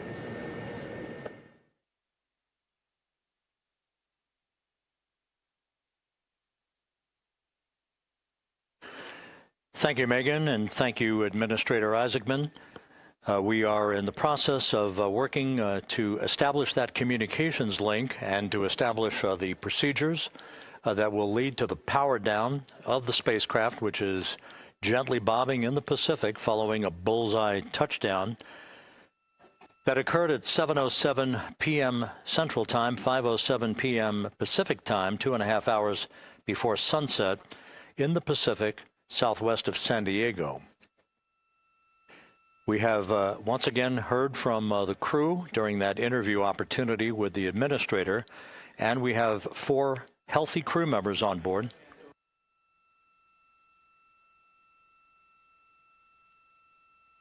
We now have confirmation that the vehicle has been powered down as per the procedures. So we have vehicle powered down, and the flight control team here in Houston, Flight Director Rick Henfling, has handed over mission authority to the Exploration Ground Systems team out in the Pacific. Now, we will physically not get off console with this team until the crew has been extracted into the front porch, that inflatable raft that will be erected along the side hatch of Integrity. So we're standing by for that in the next step in the recovery procedures. But everything is in great shape, and we have 4 healthy crew members on board the vehicle.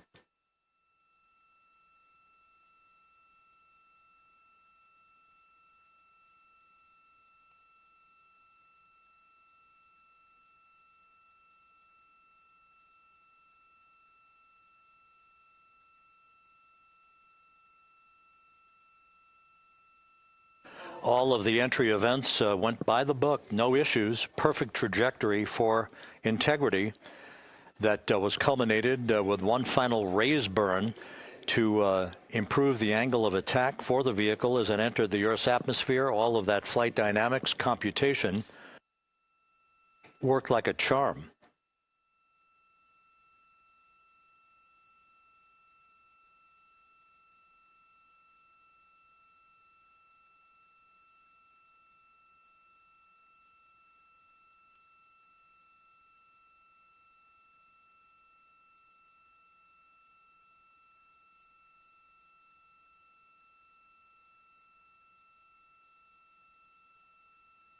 So we are standing by for the recovery team to approach Integrity and begin the process of erecting that inflatable raft called the front porch, which will see the crew members be extracted from the hatch of Orion into that inflatable raft before they're hoisted aboard 2 Navy helicopters in a variety of different configurations. Each crew member will be hoisted in sequential fashion, in alternating fashion, 2 crew members for each helicopter before they turn around to head back to the John P. Murtha. Once on the deck of the ship, they'll be brought into medical bay for comprehensive medical exams. But Reed Wiseman has reported several times that the crew is in excellent shape.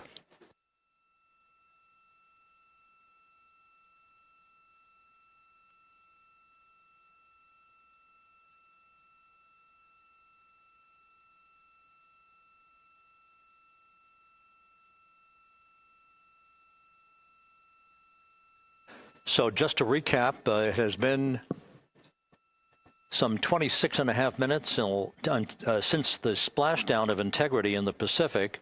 The vehicle is in excellent shape. It performed like a champ all the way down through the Earth's atmosphere.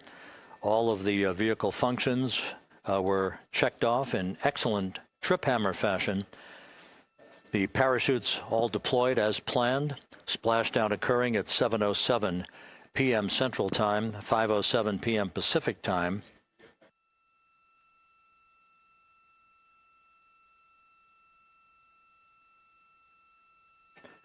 And after a bit of a tussle to try to establish a communications link with the recovery team, we were finally able to run through the procedures for the powering down of the vehicle.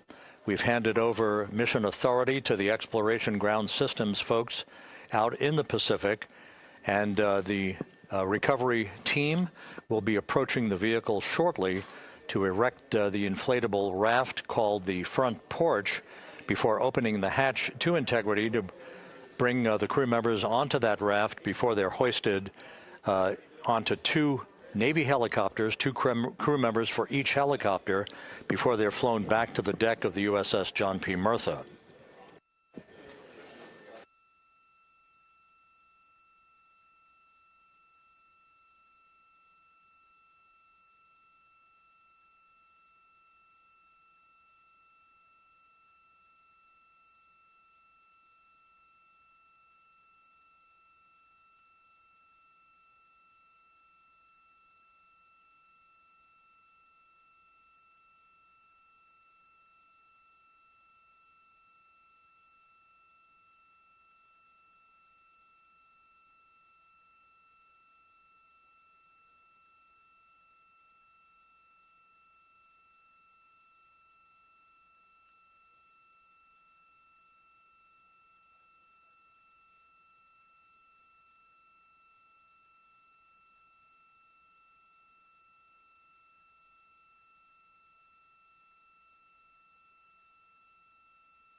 This is Mission Control Houston.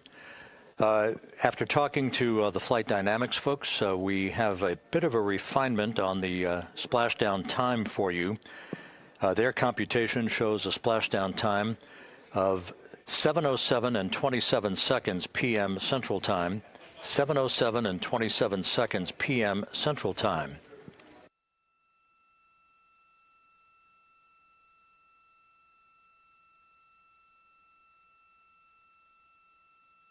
That would equate to a mission elapsed time of 9 days, 1 hour, 32 minutes, and 15 seconds.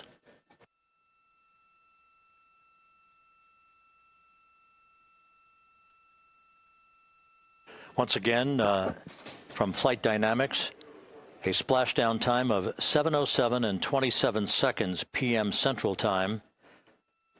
That would equate to a mission elapsed time of 9 days, 1 hour, 32 minutes, and 15 seconds.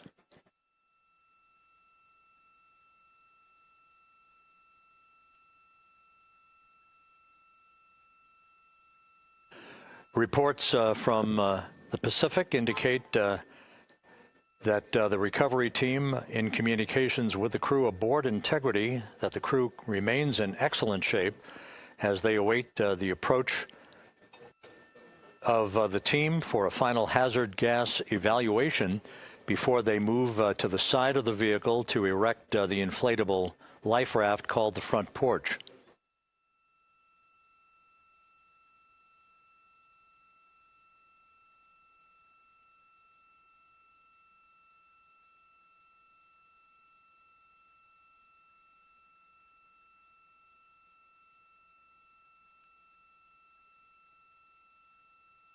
Again, no issues with Integrity. The vehicle is powered down.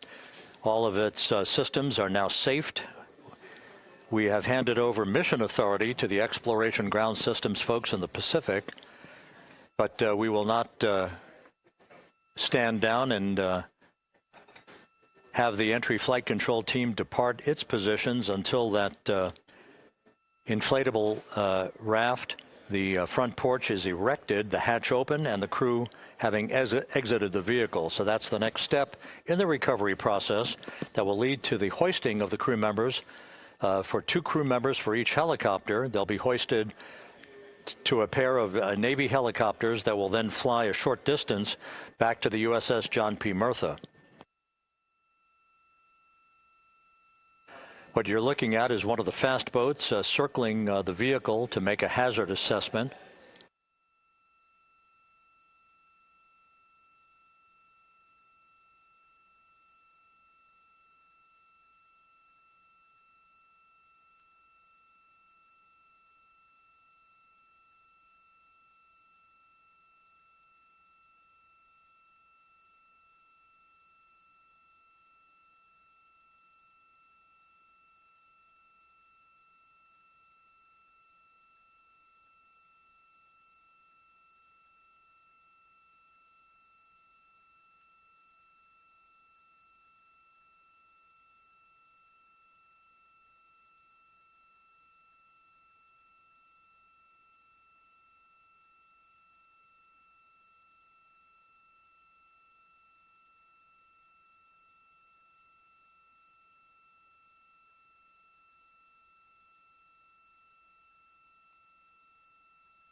This is Mission Control Houston. Once again, you're watching the initiation of the recovery of the Artemis crew aboard Integrity. All of the Navy divers and the fast boats are now approaching the spacecraft after conducting a hazard assessment. The vehicle has been powered down. Entry Flight Director Rick Henfling now waiting for the life raft, the front porch, to be erected along the side of the vehicle so that the hatch can be opened and the crew members extracted from Integrity, soon to be hoisted one by one into a pair of Navy helicopters for a short flight back to the deck of the USS John P. Murtha. If you missed it earlier, we talked to Flight Dynamics and received a more official touchdown time or splashdown time, as it were, of 7:07 and 27 seconds p.m. Central Time, 5:07 and 27 seconds p.m. Pacific Time. That would equate to a mission elapsed time of 9 days, 1 hour, 32 minutes, and 15 seconds.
Continuing to get excellent views from the imagery assets out at sea in the Pacific of Integrity. We continue to get good reports from the landing and support officer, who's in contact with the recovery team, that the crew is in excellent shape, no issues. They're just currently biding their time, waiting for the front porch to be erected. We have no hazardous hazard gases and no hazardous situation with the vehicle. It performed perfectly all the way down from entry interface to its splashdown in the Pacific at 7:07 and 27 seconds p.m. Central Time. And as you can see, the first phalanx of recovery personnel now pulling up alongside of Integrity.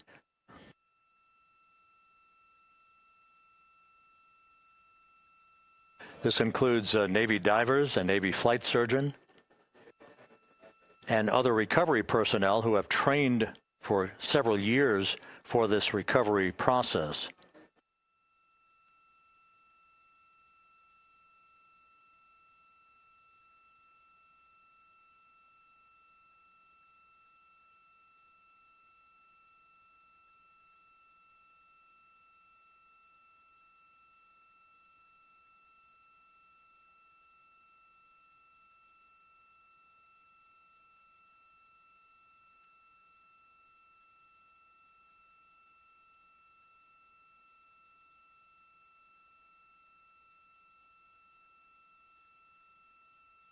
At this hour, some 41 minutes following splashdown, the vehicle has been powered down. There's no hazardous gas emanating from the vehicle. That's why the first team of recovery personnel has been able to pull alongside Integrity.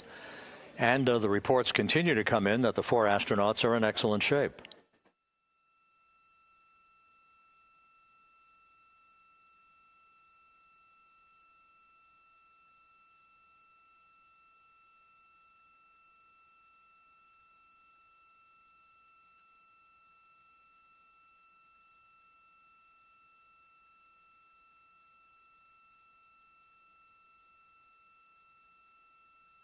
Yes.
This is Mission Control Houston, continuing to watch the initiation of the recovery of Integrity's astronauts.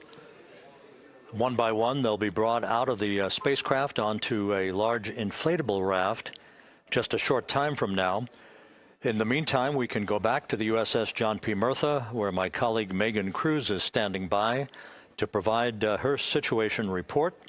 Megan, can you hear us?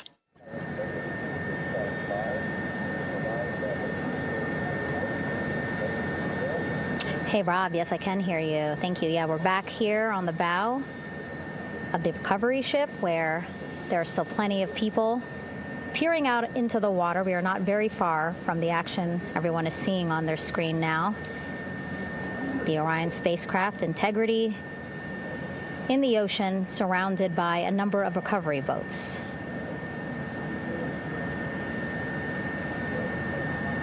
As Rob has been saying, in those recovery boats, NASA and Navy personnel specifically trained to get the astronauts out of Orion.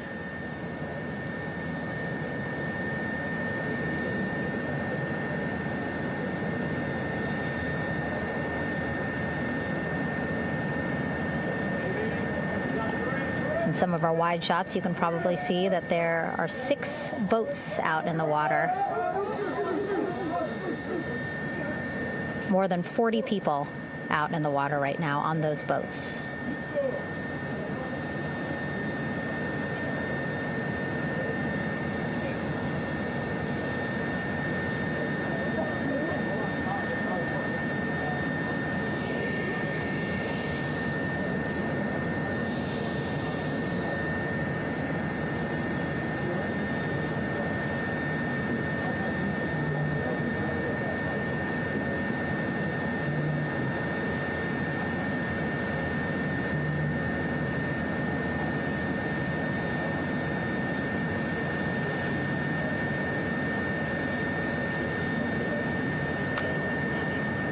First order of business is to set up the front porch and the stabilization collar. You might also hear it referred to as a stab collar. Basically just to make sure that Orion stays upright, doesn't sway in the water too much, again, to make it easier for recovery forces to get the astronauts out.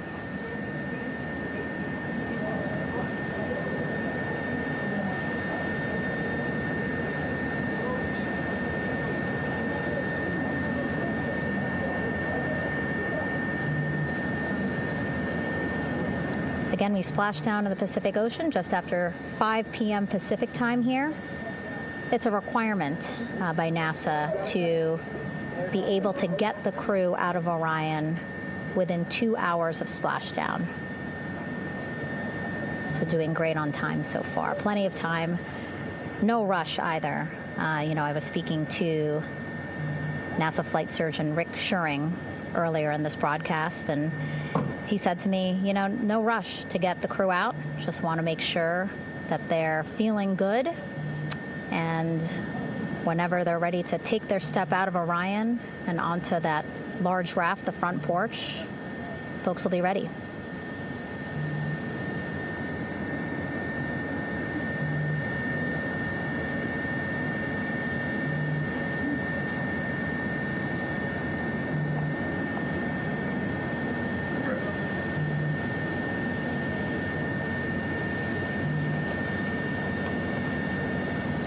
And as there are mission audio loops in Mission Control in Houston, there is a mission audio loop here on the ship, and it was just reported out that the side hatch is open.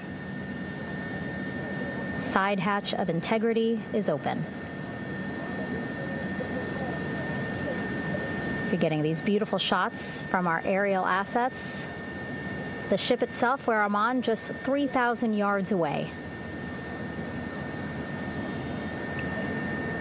Again, plenty of people on the boat here, glued to the side closest to where they can see all this action. And again, with just 3,000 yards separating us, great views from the bow here. You can see now that side hatch is open. One of the Navy personnel is about to get inside there.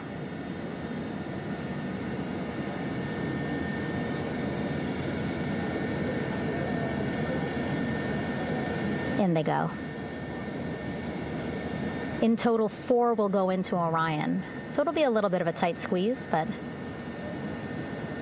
the goal is to have a recovery personnel with each astronaut assessing them.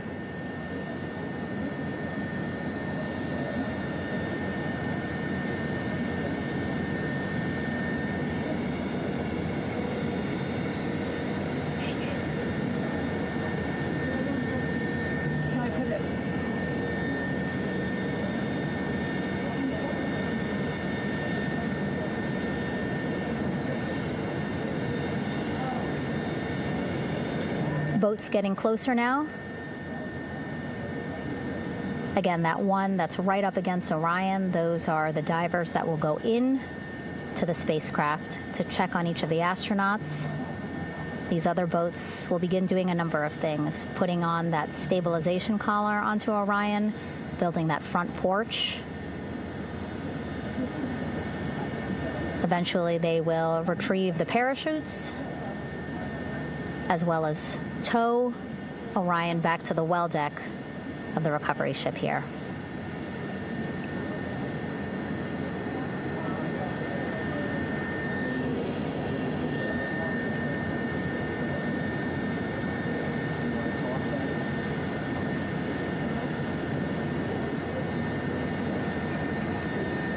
And so as we wait for the Navy and NASA personnel to get their assessment of the crew inside of Orion, why don't we toss it back to Rob for an update?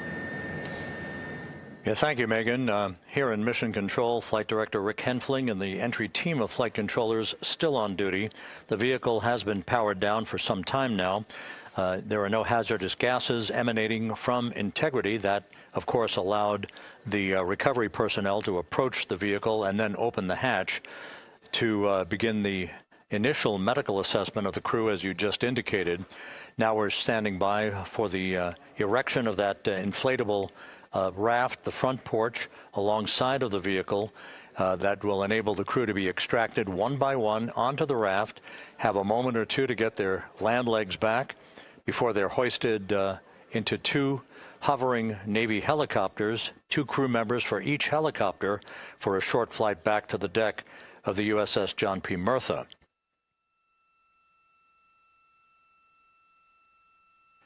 All of Integrity's systems operated flawlessly throughout the course of the approach to the Earth, the entry into the Earth's atmosphere, and all of the key milestones that followed in this high-speed return to Earth for Integrity, a mission that spanned more than 694,000 miles from the vehicle's launch from the Kennedy Space Center atop the Space Launch System back on April 1st.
As we mentioned at the top of the broadcast, the last time that the Apollo program saw a splashdown in the Pacific was Apollo 17 back on December 19th, 1972.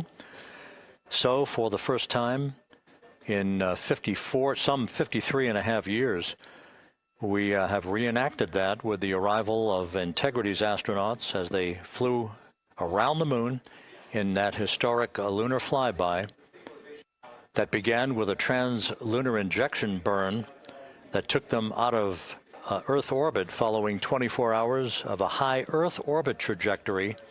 The high Earth orbit trajectory enabled flight controllers here to have a full 24 hours to evaluate the systems on Integrity and the condition of the crew before they would commit to flying to the moon.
With the side hatch of Orion having been opened to set the stage for the erection of the inflatable life raft, known as the front porch, to be erected alongside the spacecraft for the extraction of the crew.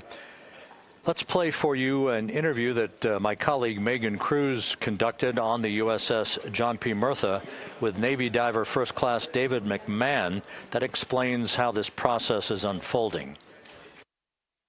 Okay, Davey, so you and some of your team, one last look over of the stabilization collar, correct? Yes, ma'am. Okay, so what is this stabilization collar? This is what's going to stabilize the capsule out there in the ocean. We don't know how good the weather or the waves will be that day, so this will help prevent any unnecessary occurrences from happening, stabilizing the capsule and the astronauts inside. So basically this is a float that will go around Orion. I'm assuming that what they're doing right now, these are the lines that will attach the collar onto Orion? That is correct. And so what are they doing here? So we've got the lower line that will secure the inflation device before we inflate it. That gives us the go-ahead that it's secure in its space, and then we'll inflate it. And then once that is done, we'll undo all the carabiners and get this orange line on top tied in the same fashion. And then this will be secured to the capsule, and the astronauts can safely take their first steps out of the capsule onto the front porch. Okay, and how long will it take them to set up the stabilization collar? We should definitely be able to handle this in under 10 minutes. Okay, wow. And then you just mentioned the front porch. So basically after they set up the stabilization collar, then they set up what's called the front porch here. That's correct. Okay, and what's the front porch? Front porch is basically a bigger waiting room for the astronauts to sit in while we wait for the helicopters to show up and grab them. Okay, so the medical team that was inside with the crew, they're going to help them out and onto the front porch? That is correct. And then what happens here? We have higher trained medical personnel also on board the front porch that will give them lookovers and just make sure they're okay while we wait for the helicopters to show up. Okay. How does it feel, I mean, your team, you, to be part of a mission that's returning astronauts from the moon in more than 50 years? We all feel extremely honored to be a part of this, as well as a bigger mission for the Navy and joining up with NASA to do great things. Mm-hmm. And do you feel like you and your team are ready? Yes, very ready. Cool. All right, thank you so much. Thank you.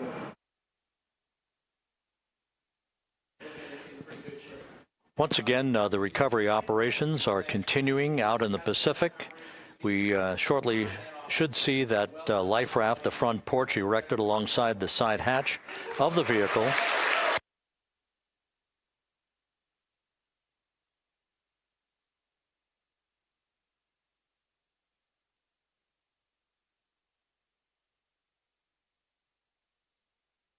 A number of flight controllers have come into the flight control room to receive congratulations from Entry Flight Director Rick Henfling. But we're going to stick with our operations out in the Pacific as we await the extraction of the 4 crew members who are reported to be in excellent condition.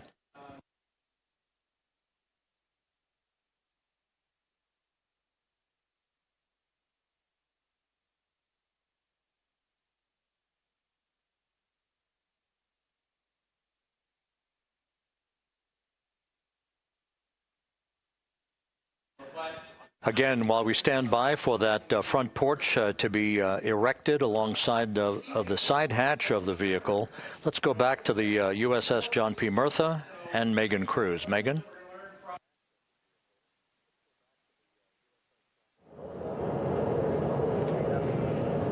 Hey, Rob. Pausing now to listen to some internal audio loops. Again, the operations team here on the ship communicating with everyone out on the water. It seems like currents are hindering them a little bit from unfurling and inflating the stabilization collar as well as the front porch. But again, the requirement to get the crew out within 2 hours of splashdown, plenty of time. So no concerns just yet. But as calm as the water looks, yeah, it looks like it's hindering the teams just a tad.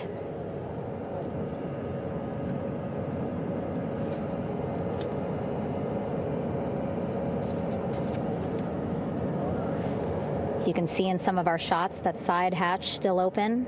Again, inside there are now 8 people inside. 4 divers, Navy divers, all with medical training, each assigned to an astronaut each. Making sure that they're comfortable, feeling good.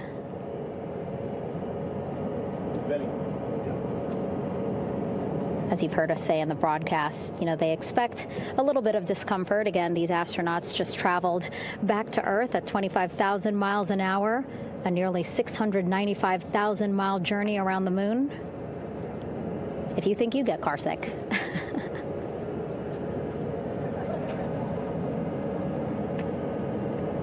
Again, 6 boats out there, lots of gear with them, just in case, right? As we said, the crew reported feeling great, but again, all those folks out there in case they weren't, right? NASA is all about making sure we think about every situation that can happen, and so, of course, wanted to be ready in case any of our astronauts needed more medical attention while out there in the water.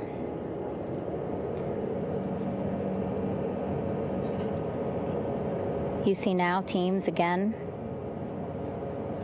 trying to set up the stabilization collar and front porch for the crew to get out of Orion. They need both, right? The stabilization collar will keep Orion from swaying as you see it is doing now.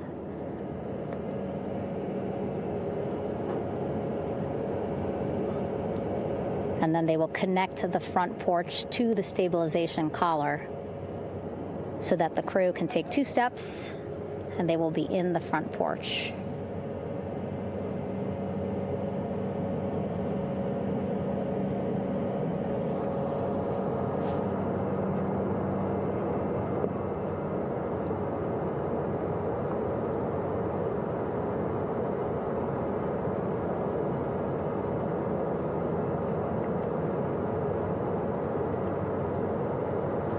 Not a lot of chatter on the mission audio loops. That's a good thing. Again, things proceeding pretty nominally, even if they're fighting some currents out there on the Pacific Ocean.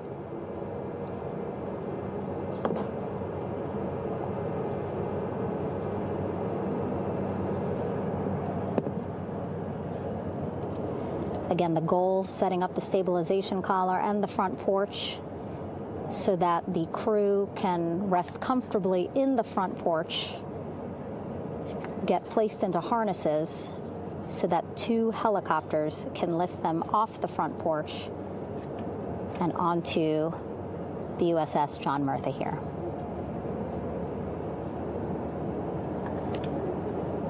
The helicopters are going to take turns picking up an astronaut. So again, Helo 1 and Helo 2.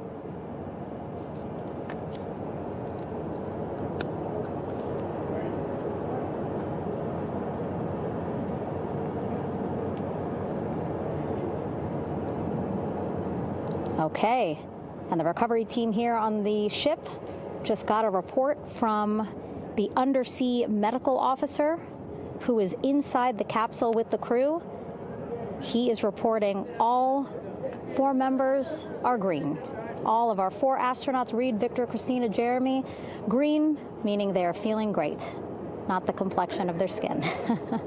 They are feeling great, happy to be home, and ready to be extracted as soon as possible.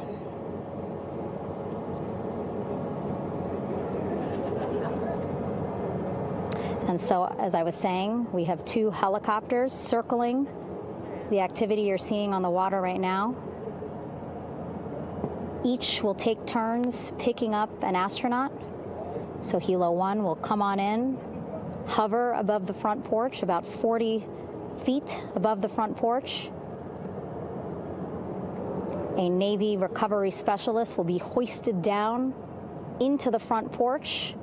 The restricted maneuvering doctrine is in effect. We'll connect to the first astronaut, which we're expecting to be Christina. And then Helo 2 comes around, picks up Jeremy, while Helo 1 stays above head, and then Helo 1 will come back in for another astronaut, and then Helo 2 for the last astronaut, and then back to the flight deck here on the recovery ship.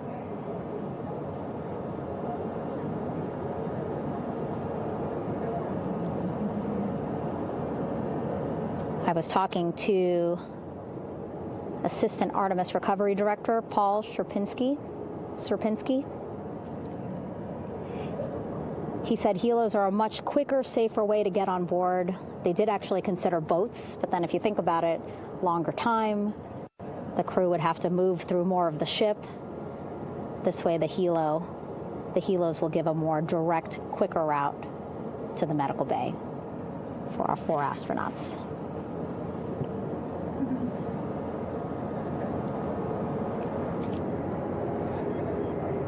Beautiful shots from our aerial and imagery teams.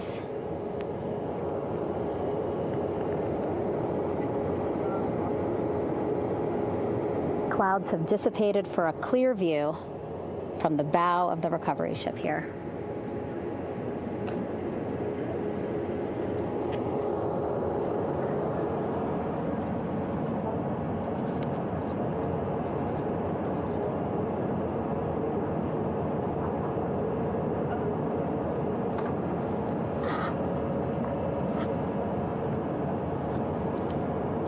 You can still see divers in the water there. Encircling Orion, that is that stabilization collar we've been telling you about. As you saw in that interview just a few minutes ago, they have to first connect it to Orion, and then once it's secured onto Orion, they can inflate it, and then they'll further secure it with other harnesses and lines.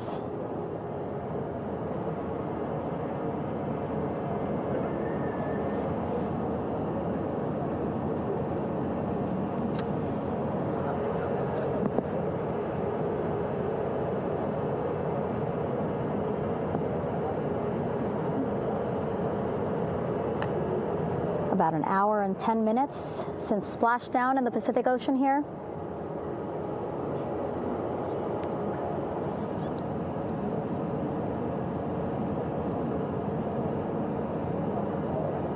Reed, Victor, Christina, and Jeremy back home after a history-making mission to the moon and back.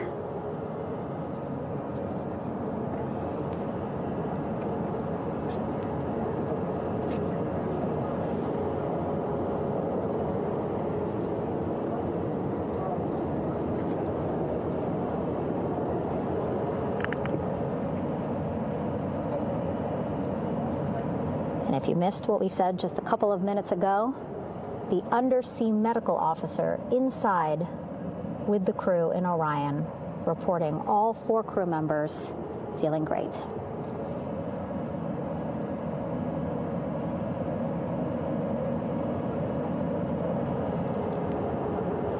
Progress being made there on the stabilization collar. It looks like they are beginning to inflate it.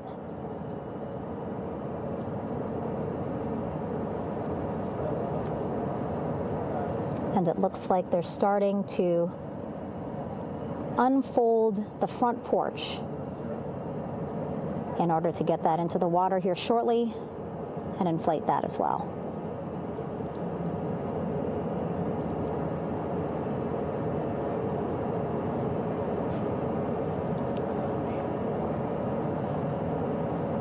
Again, more than 40 people out in the water right now. And those Navy and NASA personnel have been in the water for now about 4 hours.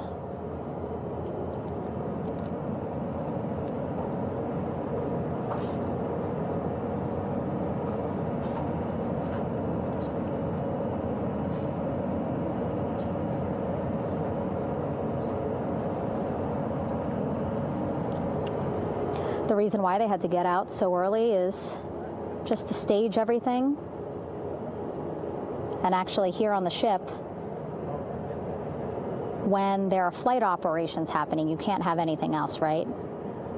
Just because the flight deck can be a dangerous place, so they just want to focus on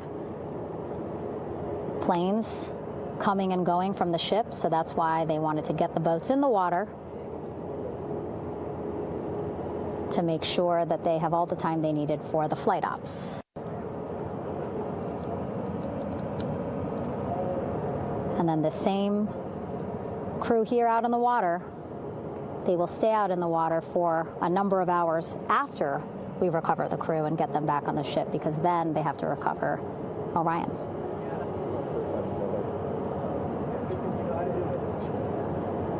All right, that stabilization collar looking good around Orion. We're now seeing some recovery personnel getting on to that collar. Again, they need to further attach it to Orion to make sure that it can really prop up the spacecraft. It's basically lifting it up off of the water just a tad. Again, so it's not so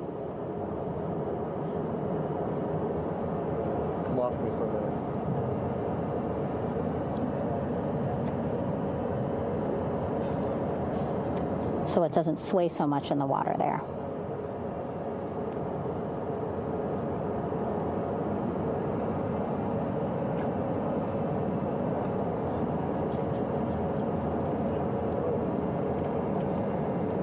And now that front porch looks like it's nearly fully inflated as well. You can see a much larger surface area.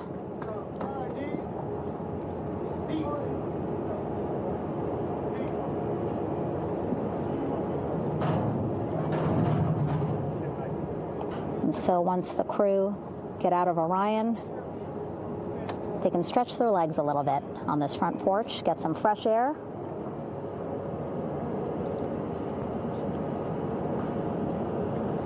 And enjoy this beautiful day here on their home planet.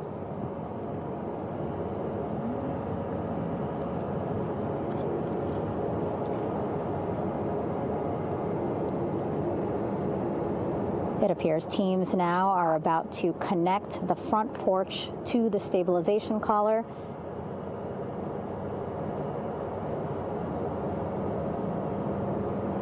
And at that point, when both are secure, we should soon see astronauts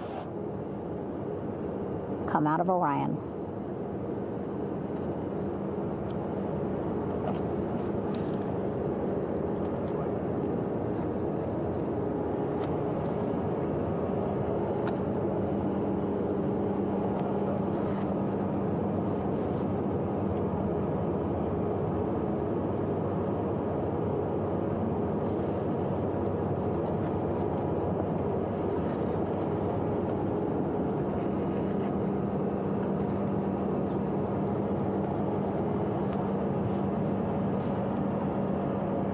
All these views you see also being fed to the Landing Force Operations Center here on the ship.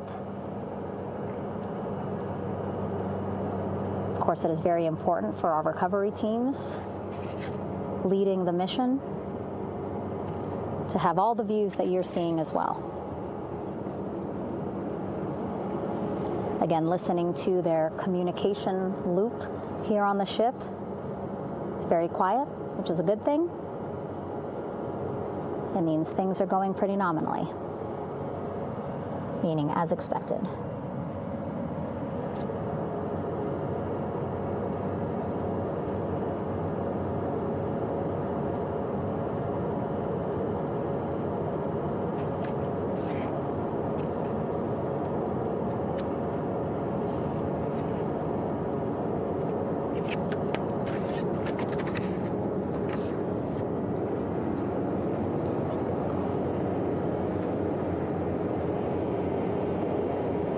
Again, all this activity happening just 3,000 yards away from the ship. So that means this will be a very quick flight back on the helicopters for the crew.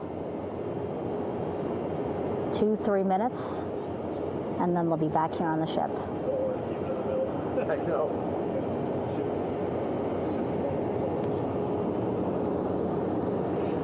Okay, saw a thumbs up from one of the personnel on the front porch. It looks like they are now getting ready to deploy what they call the Air Rescue Vest, ARV. And so this is the harness that each crew member will get into in order to be hoisted into the helicopters. Again, those helicopters hovering just about 40 feet above the front porch when they're ready to pick up each crew member.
This is Mission Control Houston.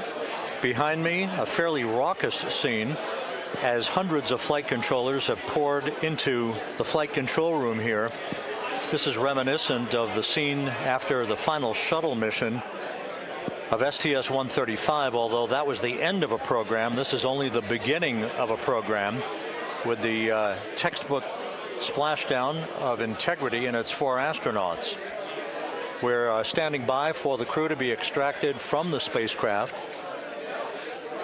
Entry Flight Director Rick Henfling invited all of these flight controllers who have contributed to this mission to enter the flight control room to have an opportunity to receive well wishes and to share the mutual glow that exists in the wake of a textbook mission for Integrity. On the front screen here in Mission Control, a sign that says "Welcome Home, Integrity," taking humanity back to the moon, going further, and returning safely to Earth.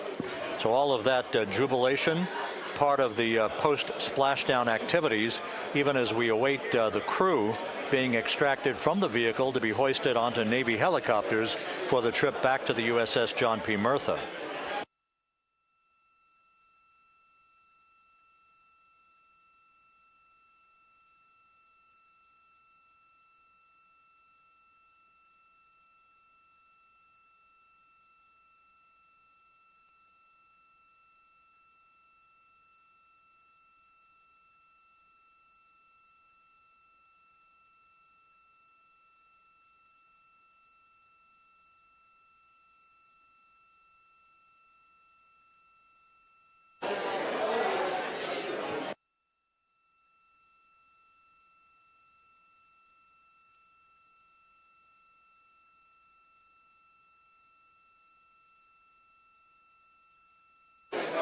Once again here in Mission Control, this view of the Artemis flight control room, known as the White Flight Control Room. This is the old shuttle flight control room, and now is the home of Artemis missions to the moon and beyond.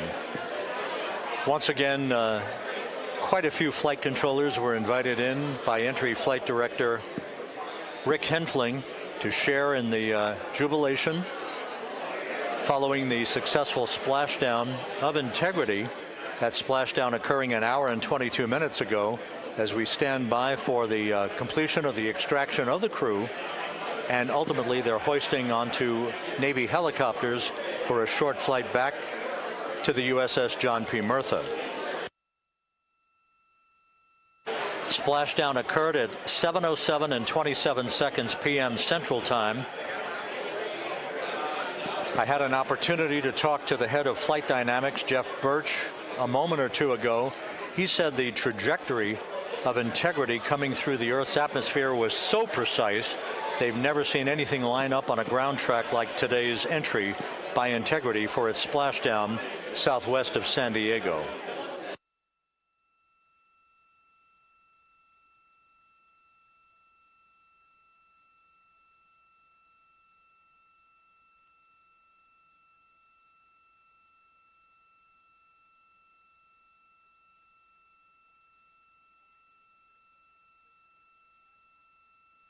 And the initial, you can hear it.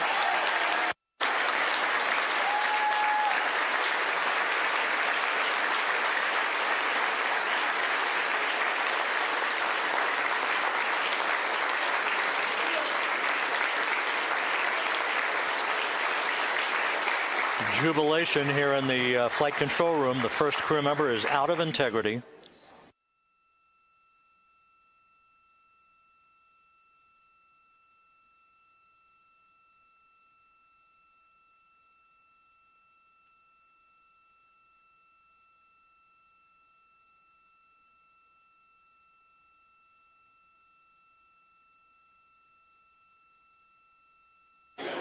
We are expecting the other crew members momentarily to be extracted.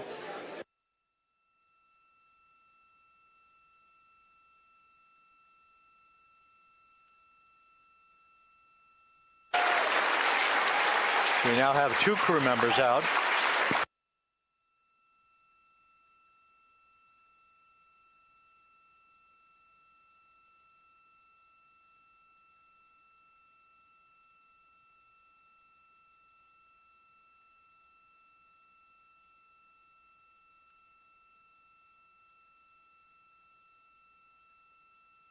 Two crew members out, 2 to go.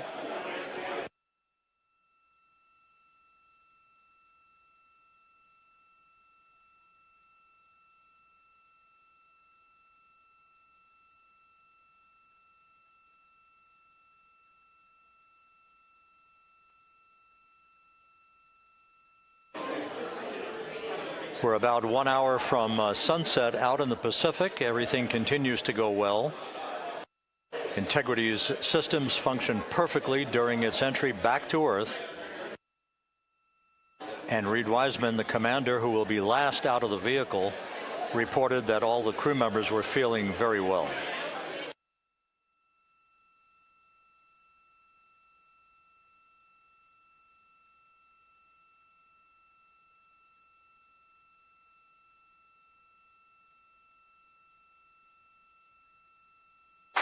Crew member number 3 now out.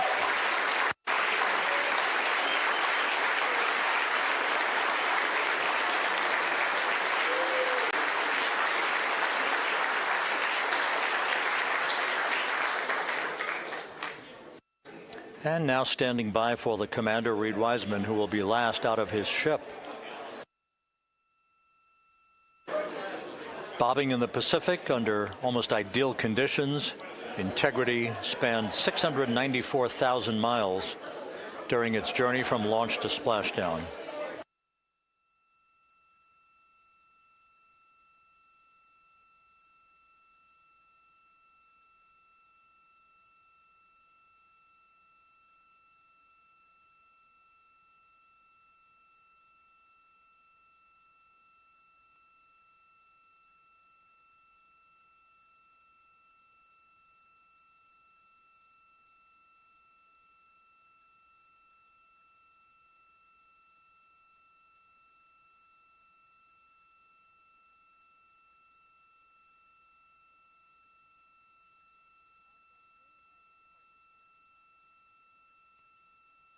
And we now have Reed Wiseman out of the vehicle. All 4 crew members now out of Integrity.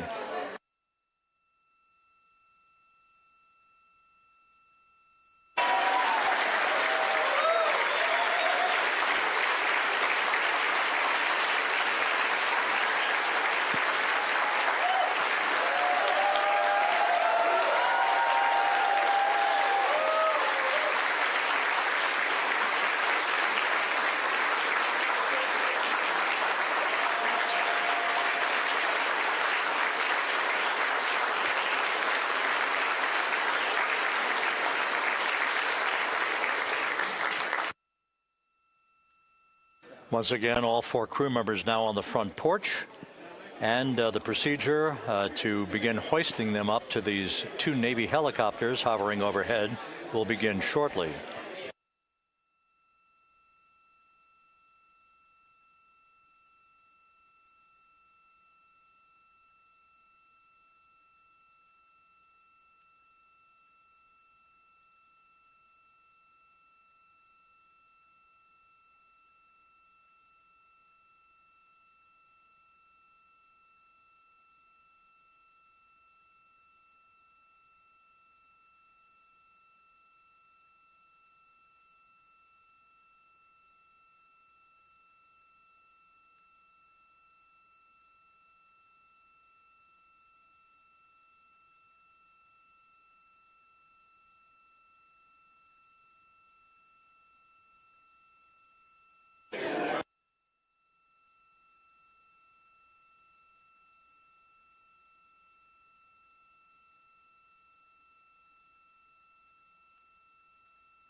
This is Mission Control Houston.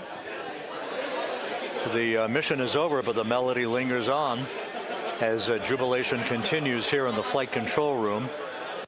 We should be expecting NASA's Associate Administrator, Amit Kshatriya, to be joining us shortly for a short interview while the recovery operations continue out in the Pacific.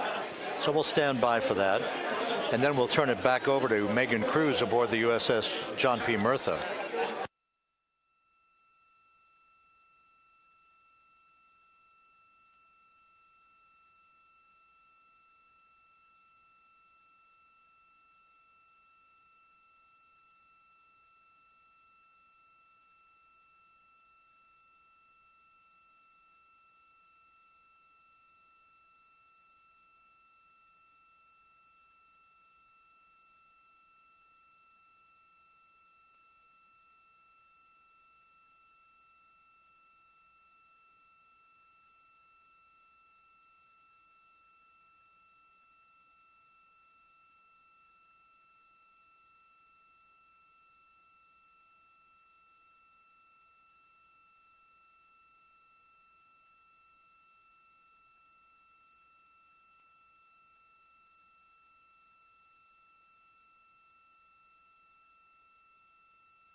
This is Mission Control Houston here in the Artemis Flight Control Room.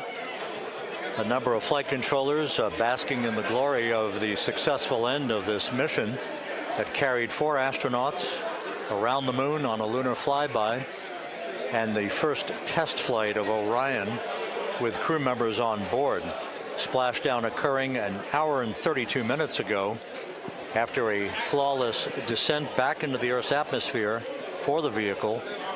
Its 4 crew members in good shape, simply enjoying their time right now on the front porch, as it were, the inflatable raft alongside of their Integrity spacecraft. We're expecting Amit Kshatriya, the NASA Associate Administrator, to join us here momentarily for a brief interview before we turn it back over to Megan Cruz aboard the USS John P. Murtha, the recovery ship.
This is Mission Control Houston. We're about an hour and 34 minutes since the textbook splashdown of integrity in the Pacific to bring home our astronauts. And with us now is Amit Kshatriya, the NASA Associate Administrator. Amit, a little bit of history made tonight, a little bit of history made over the past few weeks. Your thoughts as this team here basks in the glow of what they just accomplished? Yeah, Rob, we're here in the control center, and it's kind of overrun with jubilant folks in the Mission Control Houston, as well as engineering, and folks that just want to be here, part of it, as we watch our crew get extracted from the vehicle. And you know, my thought is always about these teams. The team that's in the water right now, pulling the crew out. The team here in Houston that worked so hard over the last 10 days, no sleep to get this done. You know, we still have some work to do to get the crew to the med bay here on the ship. They all look great coming out, so hopefully that won't be too long. You know, I think we saw the administrator on the boat too, giving his thanks to the Navy team on the Mirtha, which they're just an incredible group of sailors. I was able to visit with them a couple weeks ago. And then if you pull it all the way back to the workers and the folks that joined the rocket at Michoud, that made the heat shield tiles that held together tonight, that stacked the vehicle in Florida, that integrated the vehicle in Denver, that fired the engines in Stennis, that fired the boosters in Promontory. I mean, this is the entire team, you know, coming together and being tested by the environment that this machine went through, and they did it right. The work was good. They did it right. You've said in a number of briefings, of course, and in other forums that this is just the first step. The cadence has to step up, as the administrator has indicated. Now, it's a little early for the full report card on how integrity did, but did this mission ultimately, from your eyes view, exceed expectations? It absolutely did. I mean, I was waiting to talk about this until we're in the water, and, you know, I think we still have, again, work to do to bring it in and really kind of go through it bolt by bolt and see what we learned. But, I mean, so far, given what we learned during the mission and given how we performed on ascent, on entry, you know, I always think about energy in terms of the states that you worry about the most, and every time we put these machines through these incredibly energetic states that came through.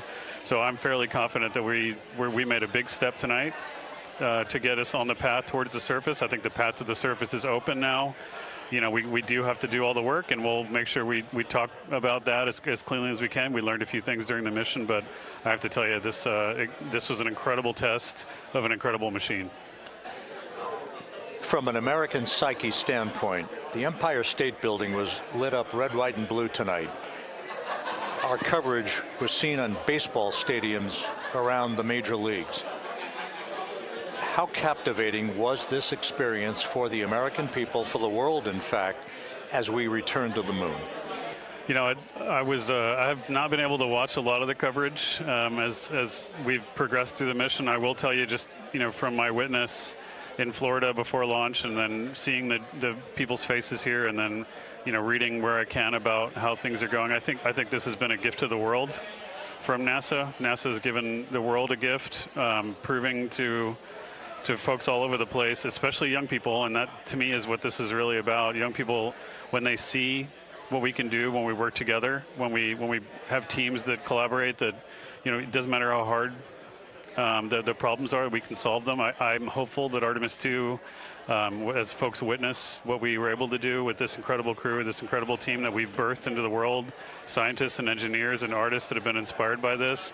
And even if they don't come work in the program, which separately they should come work in the program, because Lord knows we need the help, but even if they don't want to come work in the program, hopefully they grow up to recognize they can do amazing things when they work together and contribute to society and be good citizens and really change the way, you know, the challenges that are coming in the world are overcomable if we work together like this. And one final question. You know, flying to the moon, we did it. We've done it again this past week and a half or so. But the engineering that went behind the design of this mission and the precision, the pinpoint precision of this vehicle entering that entry corridor, it's almost mind-boggling. Yeah, it is incredible when you think about the energies involved and the uncertainties involved. That you know, when we inserted the vehicle into orbit, it was 99.2% down the middle. When we dropped the vehicle right on top of the fleet here, you know, our guys knew exactly where to go, but the guidance was perfect. You know, and it's interesting. I've got this question a lot over the last few weeks about, you know, we did this before 53 years ago, and you know that. I mean, it is a reasonable thing to contemplate, like what's gone on since then. And what I'd tell you is, you know, when we did Apollo, which again, the more we learn about what they did, the more magical it seems what they were able to accomplish given the technology and the learnings that they had. But when we did Apollo, the architects of Apollo, you know, Gilbert, Seaman, von Braun, Mueller, what they really wanted to do, you know, as they were contemplating what it meant to expand our range of action to the lunar surface, what they wanted to do was learn how to live and work in space for a long time. They wanted to do that first before they were confident they could expand their range of action to the moon. Now, of course, the politics of the time and the mission at the time was different, and so they had to go straight to the moon and bring people home. And then after that, the program kind of lost its momentum. But you know, after that, NASA kept moving along those paths, right? So we recognized during Apollo that reusability was going to be important. We spent a lot of money on those machines, and you know, we spent a lot of money on these machines here, even though, but we recognized that reusability was important, which is why we built a winged space plane called Space Shuttle, and then we used that reusable machine to build a space station. And we learned for 25 years how to live and work in space, and have been able to develop technologies that can enable exploration. So really, what I think is now, 53 years later, we're at the point where the architects of Apollo would have been pleased that we're now ready to actually go back to the moon and go back to stay, because we've learned all the things we needed to learn. There's a lot of people pleased here tonight, and we really thank you for joining us. Ahmed Shathria, NASA's Associate Administrator, as we begin to hoist the crew onto the helicopters to head back to the recovery ship. Thank you very much. Thank you, congratulations, Ahmed.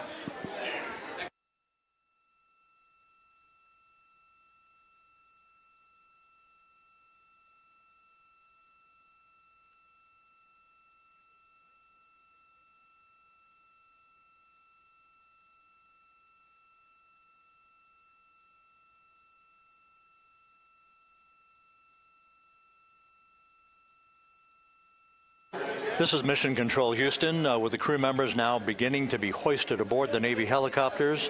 Let's go to Megan Cruz aboard the USS John P. Murtha, who will take it from here.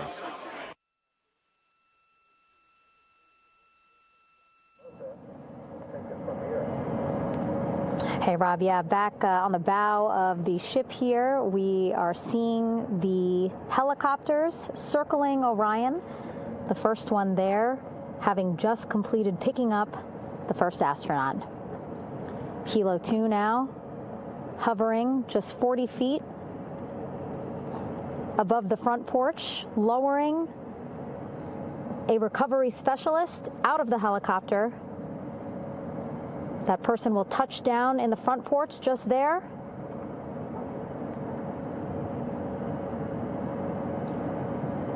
The crew members already outfitted with a harness that will allow them to quickly attach to the hoisting device.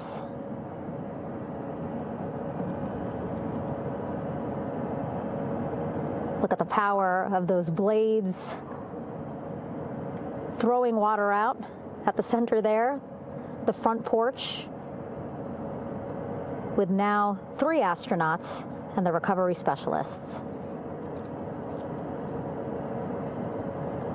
Again, crews already outfitted with a harness vest. And here we go. Second astronaut now off the front porch, getting hoisted into the second helicopter.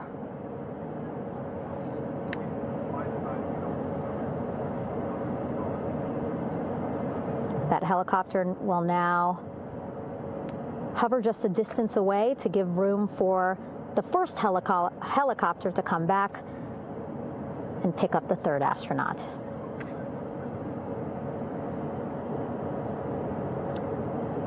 As we wait for that helicopter to come back, make its way back around, just want to mention that the President of the United States called our NASA administrator today while he was on the ship, just minutes after we interviewed him live on our coverage, and congratulated him and NASA on this history-making moment tonight. Helicopter 1 again hovering 40 feet over the front porch. We will soon see another recovery specialist getting lowered onto the front porch. Wow, imagine sitting on that front porch, the wind, the water.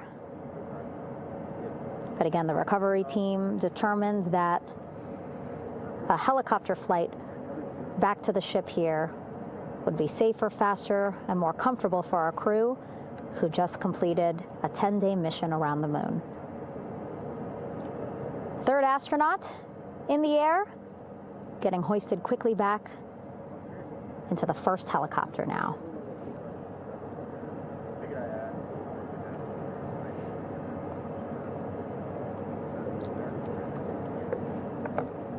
That first helicopter now on its way back to the ship here. We will soon see it land in just a few minutes. Again, all this action happening just 3,000 yards away from us, so a very quick flight back to the flight deck. And now the only person left on the front porch, Commander Reed Wiseman. That second helicopter now making its way back over to the front porch. Here it comes.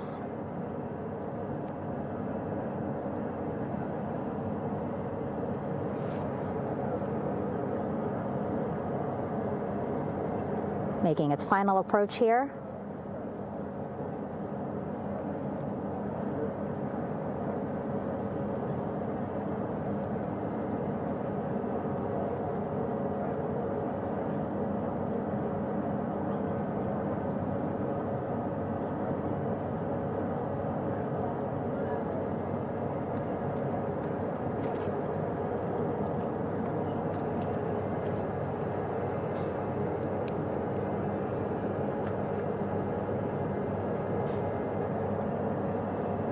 The last astronaut, Commander Reed Wiseman,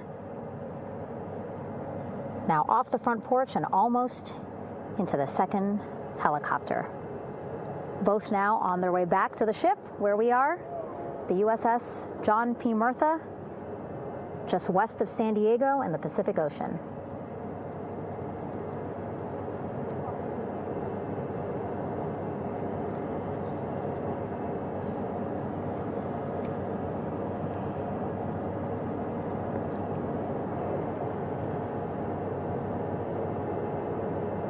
Exciting to see our 4 crew members minutes away from landing on the flight deck here on the recovery ship.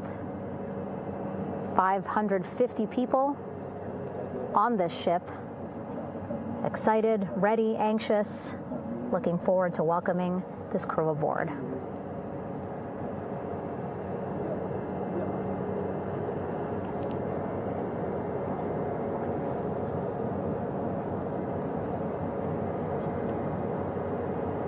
Watching them now with our own eyes. Close to the ship here. Hearing them begin to hover on the flight deck, which is just across from us, here on the bow.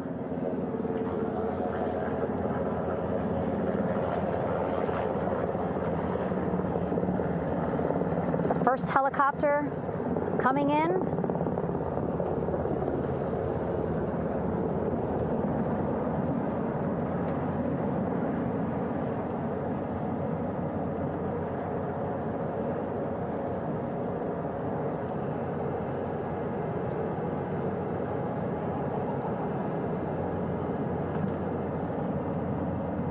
And wheels down.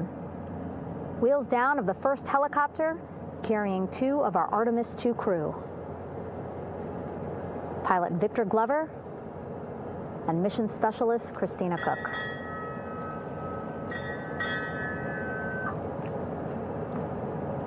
Kilo 1 on deck reported on the recovery loop. Again, the mission audio loops that the recovery team are using here to communicate with one another. And an announcement just made on the ship, integrity incoming. 2 more helicopters on their way to the flight deck, one carrying the crew, the other, one of our imagery helicopters. Again, kudos to our imagery and aerial teams for giving us these beautiful views of history in the making. Set amid a gorgeous, soon-to-be sunset here in the Pacific Ocean.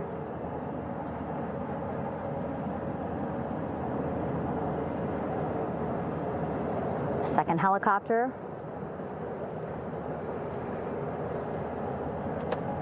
making its approach of the flight deck.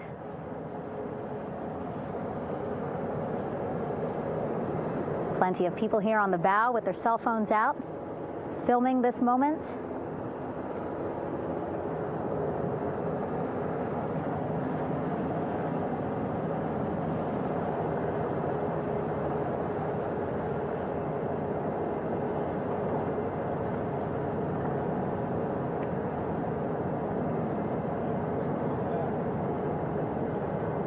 Some impressive flying here by the Navy, as we are seconds away from wheels down. And there you go. We now have all 4 Artemis II crew members on the USS John P. Murtha.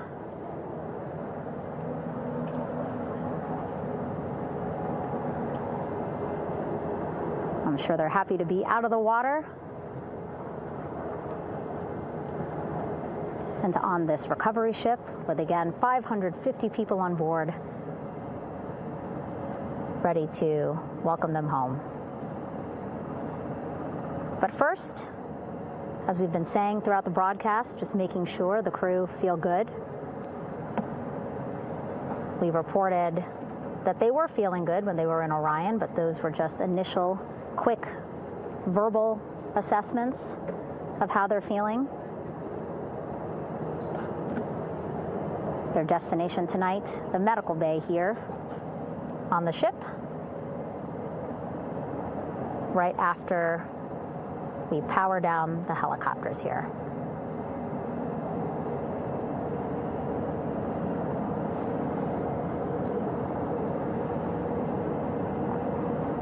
The team on the flight deck working quickly but methodically.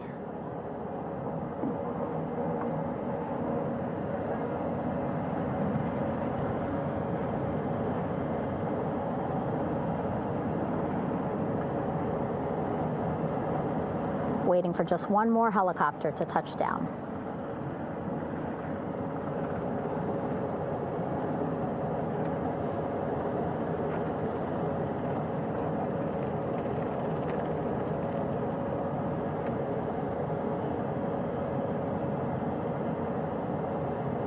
Very limited personnel here on the flight deck. Restricted maneuvering doctrine is in effect.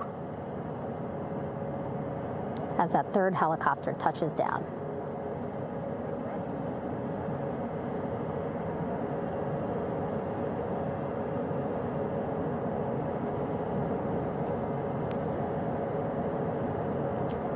The ship is at flight quarters.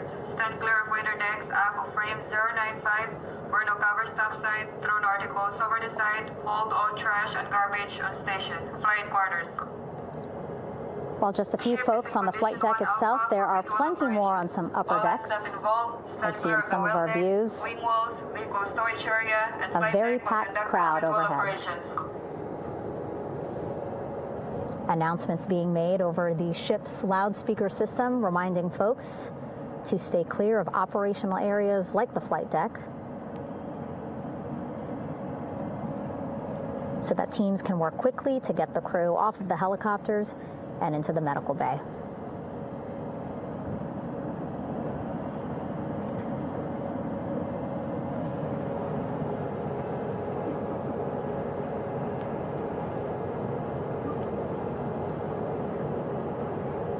Splashdown today, 5:06 p.m. Pacific time. We are within 2 hours of that splashdown time, and already we have all 4 crew members on the flight deck of the USS John P. Murtha.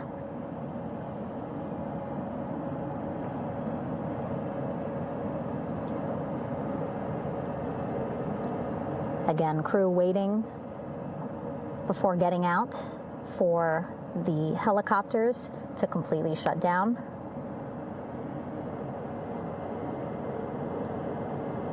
Safety, of course, very important to NASA and the U.S. military.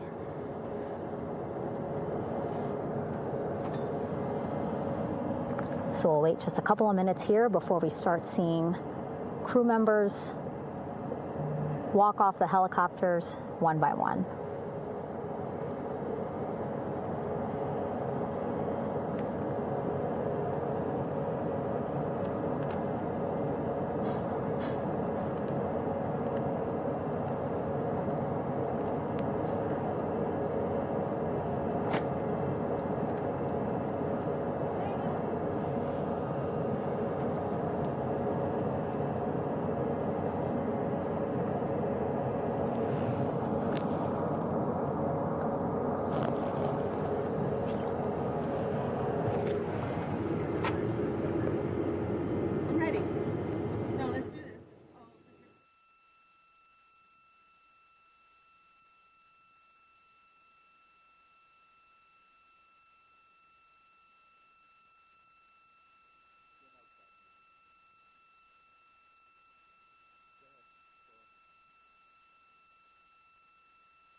All right, and now here we see pilot Victor Glover and mission specialist Christina Cook sitting on the edge of one of the helicopters, looking in great spirits. That familiar smile and laugh from Victor, I can see it from here. Christina, I'm sure, feeling the same way, just blocked a little bit by our camera here, but we'll see her here shortly. A photographer taking their pictures. Victor saluting folks on the flight deck. They look like they're in great spirits. Happy to be home, I'm sure.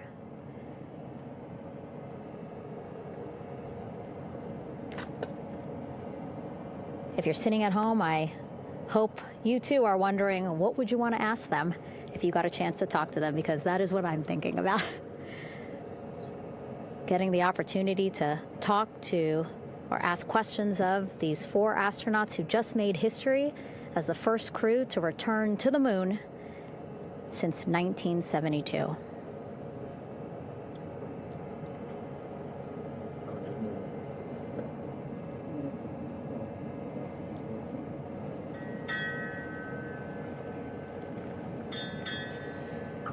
Oh, there we see Christina there, also smiling.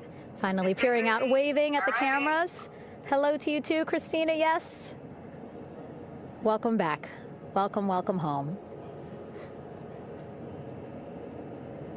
A loudspeaker announcement on the ship saying, "Welcome home, Integrity."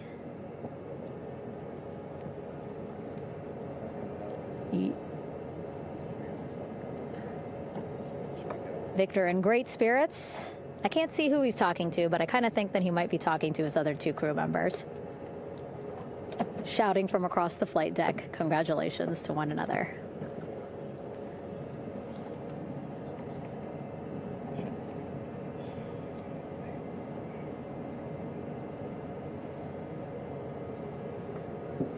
And so now we see some Navy personnel walking up to the helicopter.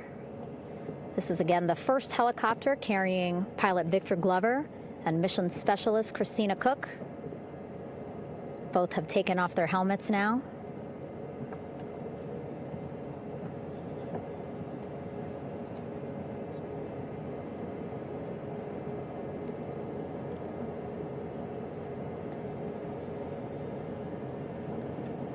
Some pictures, video to catalog this historic moment. A beautiful sunset just behind them here in the Pacific Ocean.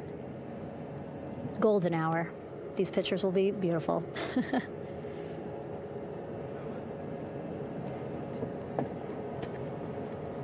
Now we see NASA Administrator Jared Isaacman. He is on the flight deck, as well as Flight Surgeon Rick Schuring walking over to Victor and Christina first. We saw the administrator walk over to the other helicopter, which is carrying Commander Reed Weissman and Mission Specialist Jeremy Hansen. We heard from Rick earlier in the broadcast. Again, he said he's going to be out there on the flight deck to do another initial assessment of the crew, ask them how they're feeling, anything bothering them. But again, from what I'm seeing, they look like they're in great spirits and feeling pretty good for folks who just traveled 695,000 miles from Florida to the moon and now here to the Pacific Ocean.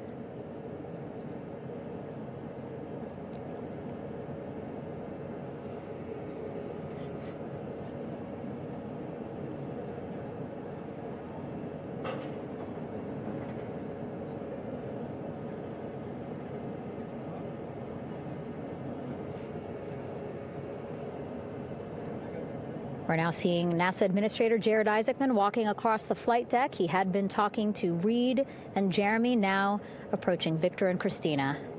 A hug from Victor, a hug from Christina. What a moment that we're getting to experience together.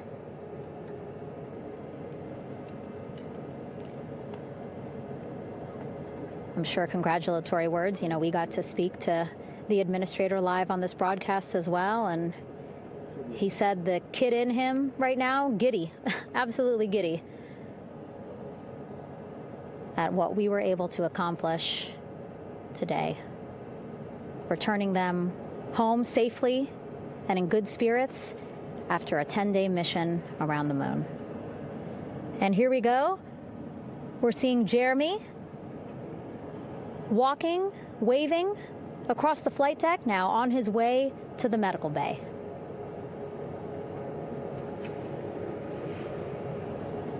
It's a short walk, less than a minute. Again, that's why the recovery team decided to use helicopters to get them on the flight deck for that short walk to medical bay. And now on the flight deck, we see the chief of the astronaut office, Scott Tingle. Rick Schuring switching places. He's going over to the other helicopter. Big hugs from Victor, Christina to Scott. Again, a gorgeous sunset setting the stage for this recovery tonight.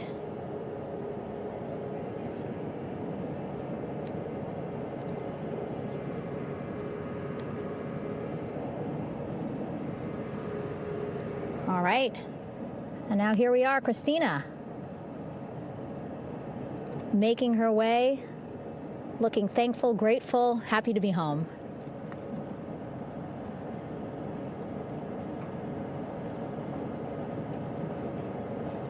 You can see she's looking up. Again, lots of people, just a few levels up off the flight deck, welcoming her home.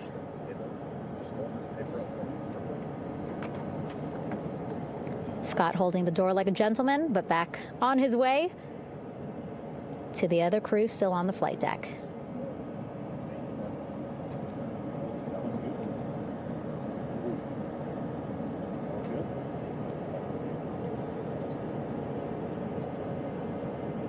So still on the flight deck, Victor Glover and Reed Weissman. It looks like Victor will be the next one headed to medical bay. More hugs, more hugs. He's a hugger.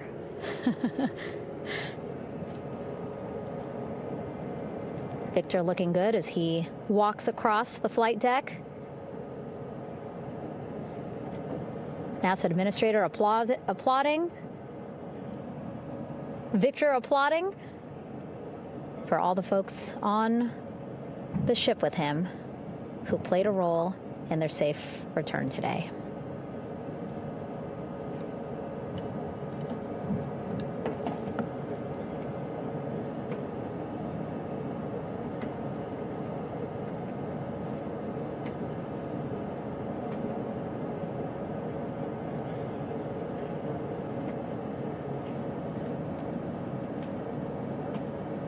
finally, just one Artemis II crew member left on the flight deck, Commander Reed Weissman.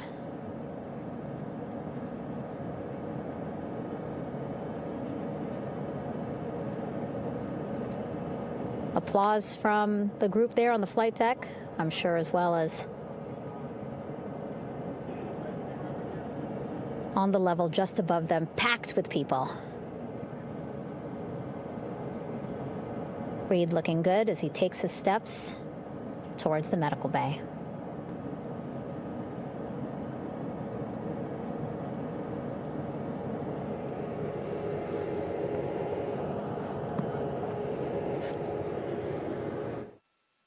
See our 4 Artemis II crew members back on the ship. Again, now they will head into medical bay, where they will be assessed by flight surgeons from both NASA as well as the Canadian Space Agency. A more in-depth assessment. When they get to medical bay, they will each have their own nurse. They will be helped out of their suits. And then again, we'll check to see that they're feeling good. Make sure it's not just adrenaline, but that they are feeling good from their long journey back from the moon. Beautiful shot of that sunset, illuminating our flight deck.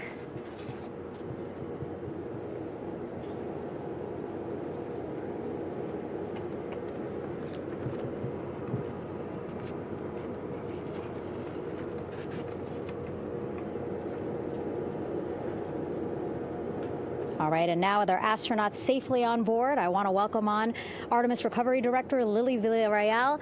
Lily, I don't know how you must be feeling right now. Ecstatic, relieved? I'm so ecstatic, relieved. Of course, we still have to bring the capsule into the well deck of the ship, but this is a major milestone to have the crew here on the ship and in med bay. You know, our team has been preparing and working really hard, and I'm just so proud of them all. Everything went very well, just as planned. Our teammates in Houston, the flight control team was just amazing. We were able to have great conversations and communications about everything. And I don't know what else to say. I'm just so ecstatic. It's such a wonderful feeling to get to this point. Again, we still have to get the capsule, but this is huge for all of us in landing recovery. And I couldn't do this without my team, and of course the full support of the U.S. military. There's going to be lots of, you know, high fives when we get the capsule back in, and I'm so happy that the crew's doing well, Ryan's doing well, and you know, thank you for, you know, for everybody watching. Yeah, it was great to watch the crew come back to the ship with you. How were you feeling when you were seeing them looking so happy to be home and feeling really good? You know, the funny thing is that we had video of them from inside the Orion vehicle. They were like that from the beginning. When we opened the hatch, they were already out of their seats, having a good time, waiting for us to open the hatch. And they opened the hatch, and of course we did the first medical assessment. Everybody was doing very well, and they were just having such a great time with the medical team that was inside the capsule. I think they were all taking selfies with you know, the phones that they have, probably talking about what they saw, and it was just smiles all around. They were having such a great time. And then we put them on the front porch when we were ready to put them on the front porch. And again, you could see they were just so ecstatic to be home and talking to everybody. So we were very happy to see all of that in the control room of the LFOC. How remarkable is that? Again, if we think about their journey, the 695,000-mile journey around the moon and back, coming back at 30 times faster than the speed of sound. I mean, how remarkable is that they are in such good spirits? I mean, this is an amazing crew. I think you guys have seen it for the past 10 days. They're wonderful people, and we're so happy that they brought us along on that ride. And I can't wait to see all the additional videos and pictures that they have that, we'll get a hold of now that they're back on the ground. And I can't wait to hear how, a little more than what we saw on the press briefings from the crew about what they saw. It's just fantastic. Some of my favorite people around this 10 days was the science team and how excited they were. And so this is exactly how we feel in the landing recovery team when the science team went, oh my goodness, when they heard all the discussions about the moon. This is exactly how we feel now in the landing recovery team. We're so ecstatic. Yeah. Again, we have to recover the capsule. I want to make sure we don't forget about Orion. Lily's all about business. She's thinking about what's next. But yeah, speaking of these 10 days, I mean, we have been along for the journey with them, live with them 24/7 for 10 days, and just really seeing the engagement that we've gotten from around the world. What do you hope people take away from this mission? I think that's fantastic. So, my story was that I went to the Kennedy Space Center. I was born in Colombia. I was 10 years old when we moved to the United States, but when I was 7, my family took me to the visitor center, and that's when I learned about Apollo. And we went to the moon, and I learned about astronauts, and that story was what really fueled me to want to do STEM and want to be an astronaut. And I think that this Artemis program is going to do exactly what, what girls, my age back then is 7, young people right now, girls and even like young men, obviously. But we want to empower people to know that you can do this, right? If you want to come and work for NASA, if I did it, they can do it. And Artemis program is just going to inspire everybody. And I'm so happy about that. Yeah. Like Apollo inspired me. Thank you so much, Lily. Really appreciate you being here. As you said, still a lot of work to do. 5 to 6 more hours to recover Orion that's still out in the water. So I'll let you get back to it. But you had beautiful words to say again. We hope that this inspires people. We hope that you come and join us at NASA and accomplish great things with us in the future. Back to you, Rob. Thank you, Megan, and safe sailing out there in the Pacific. Here in Mission Control, it is now all quiet.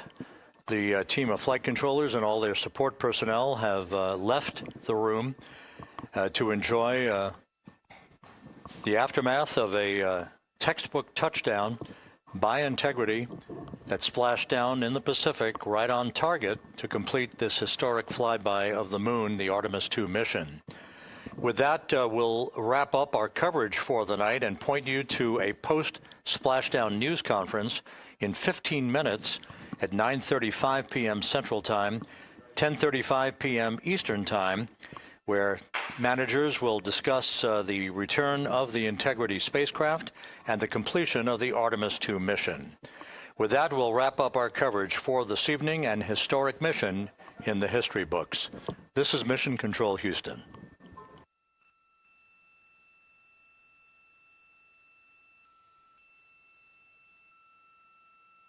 Main chute deploy. And we have 3 good main chutes. Houston Integrity, splashdown, sending post-landing command now. Splashdown confirmed. Copy splashdown, waiting on VLDR. Splashdown confirmed at 7:07 p.m. Central Time, 5:07 p.m. Pacific Time.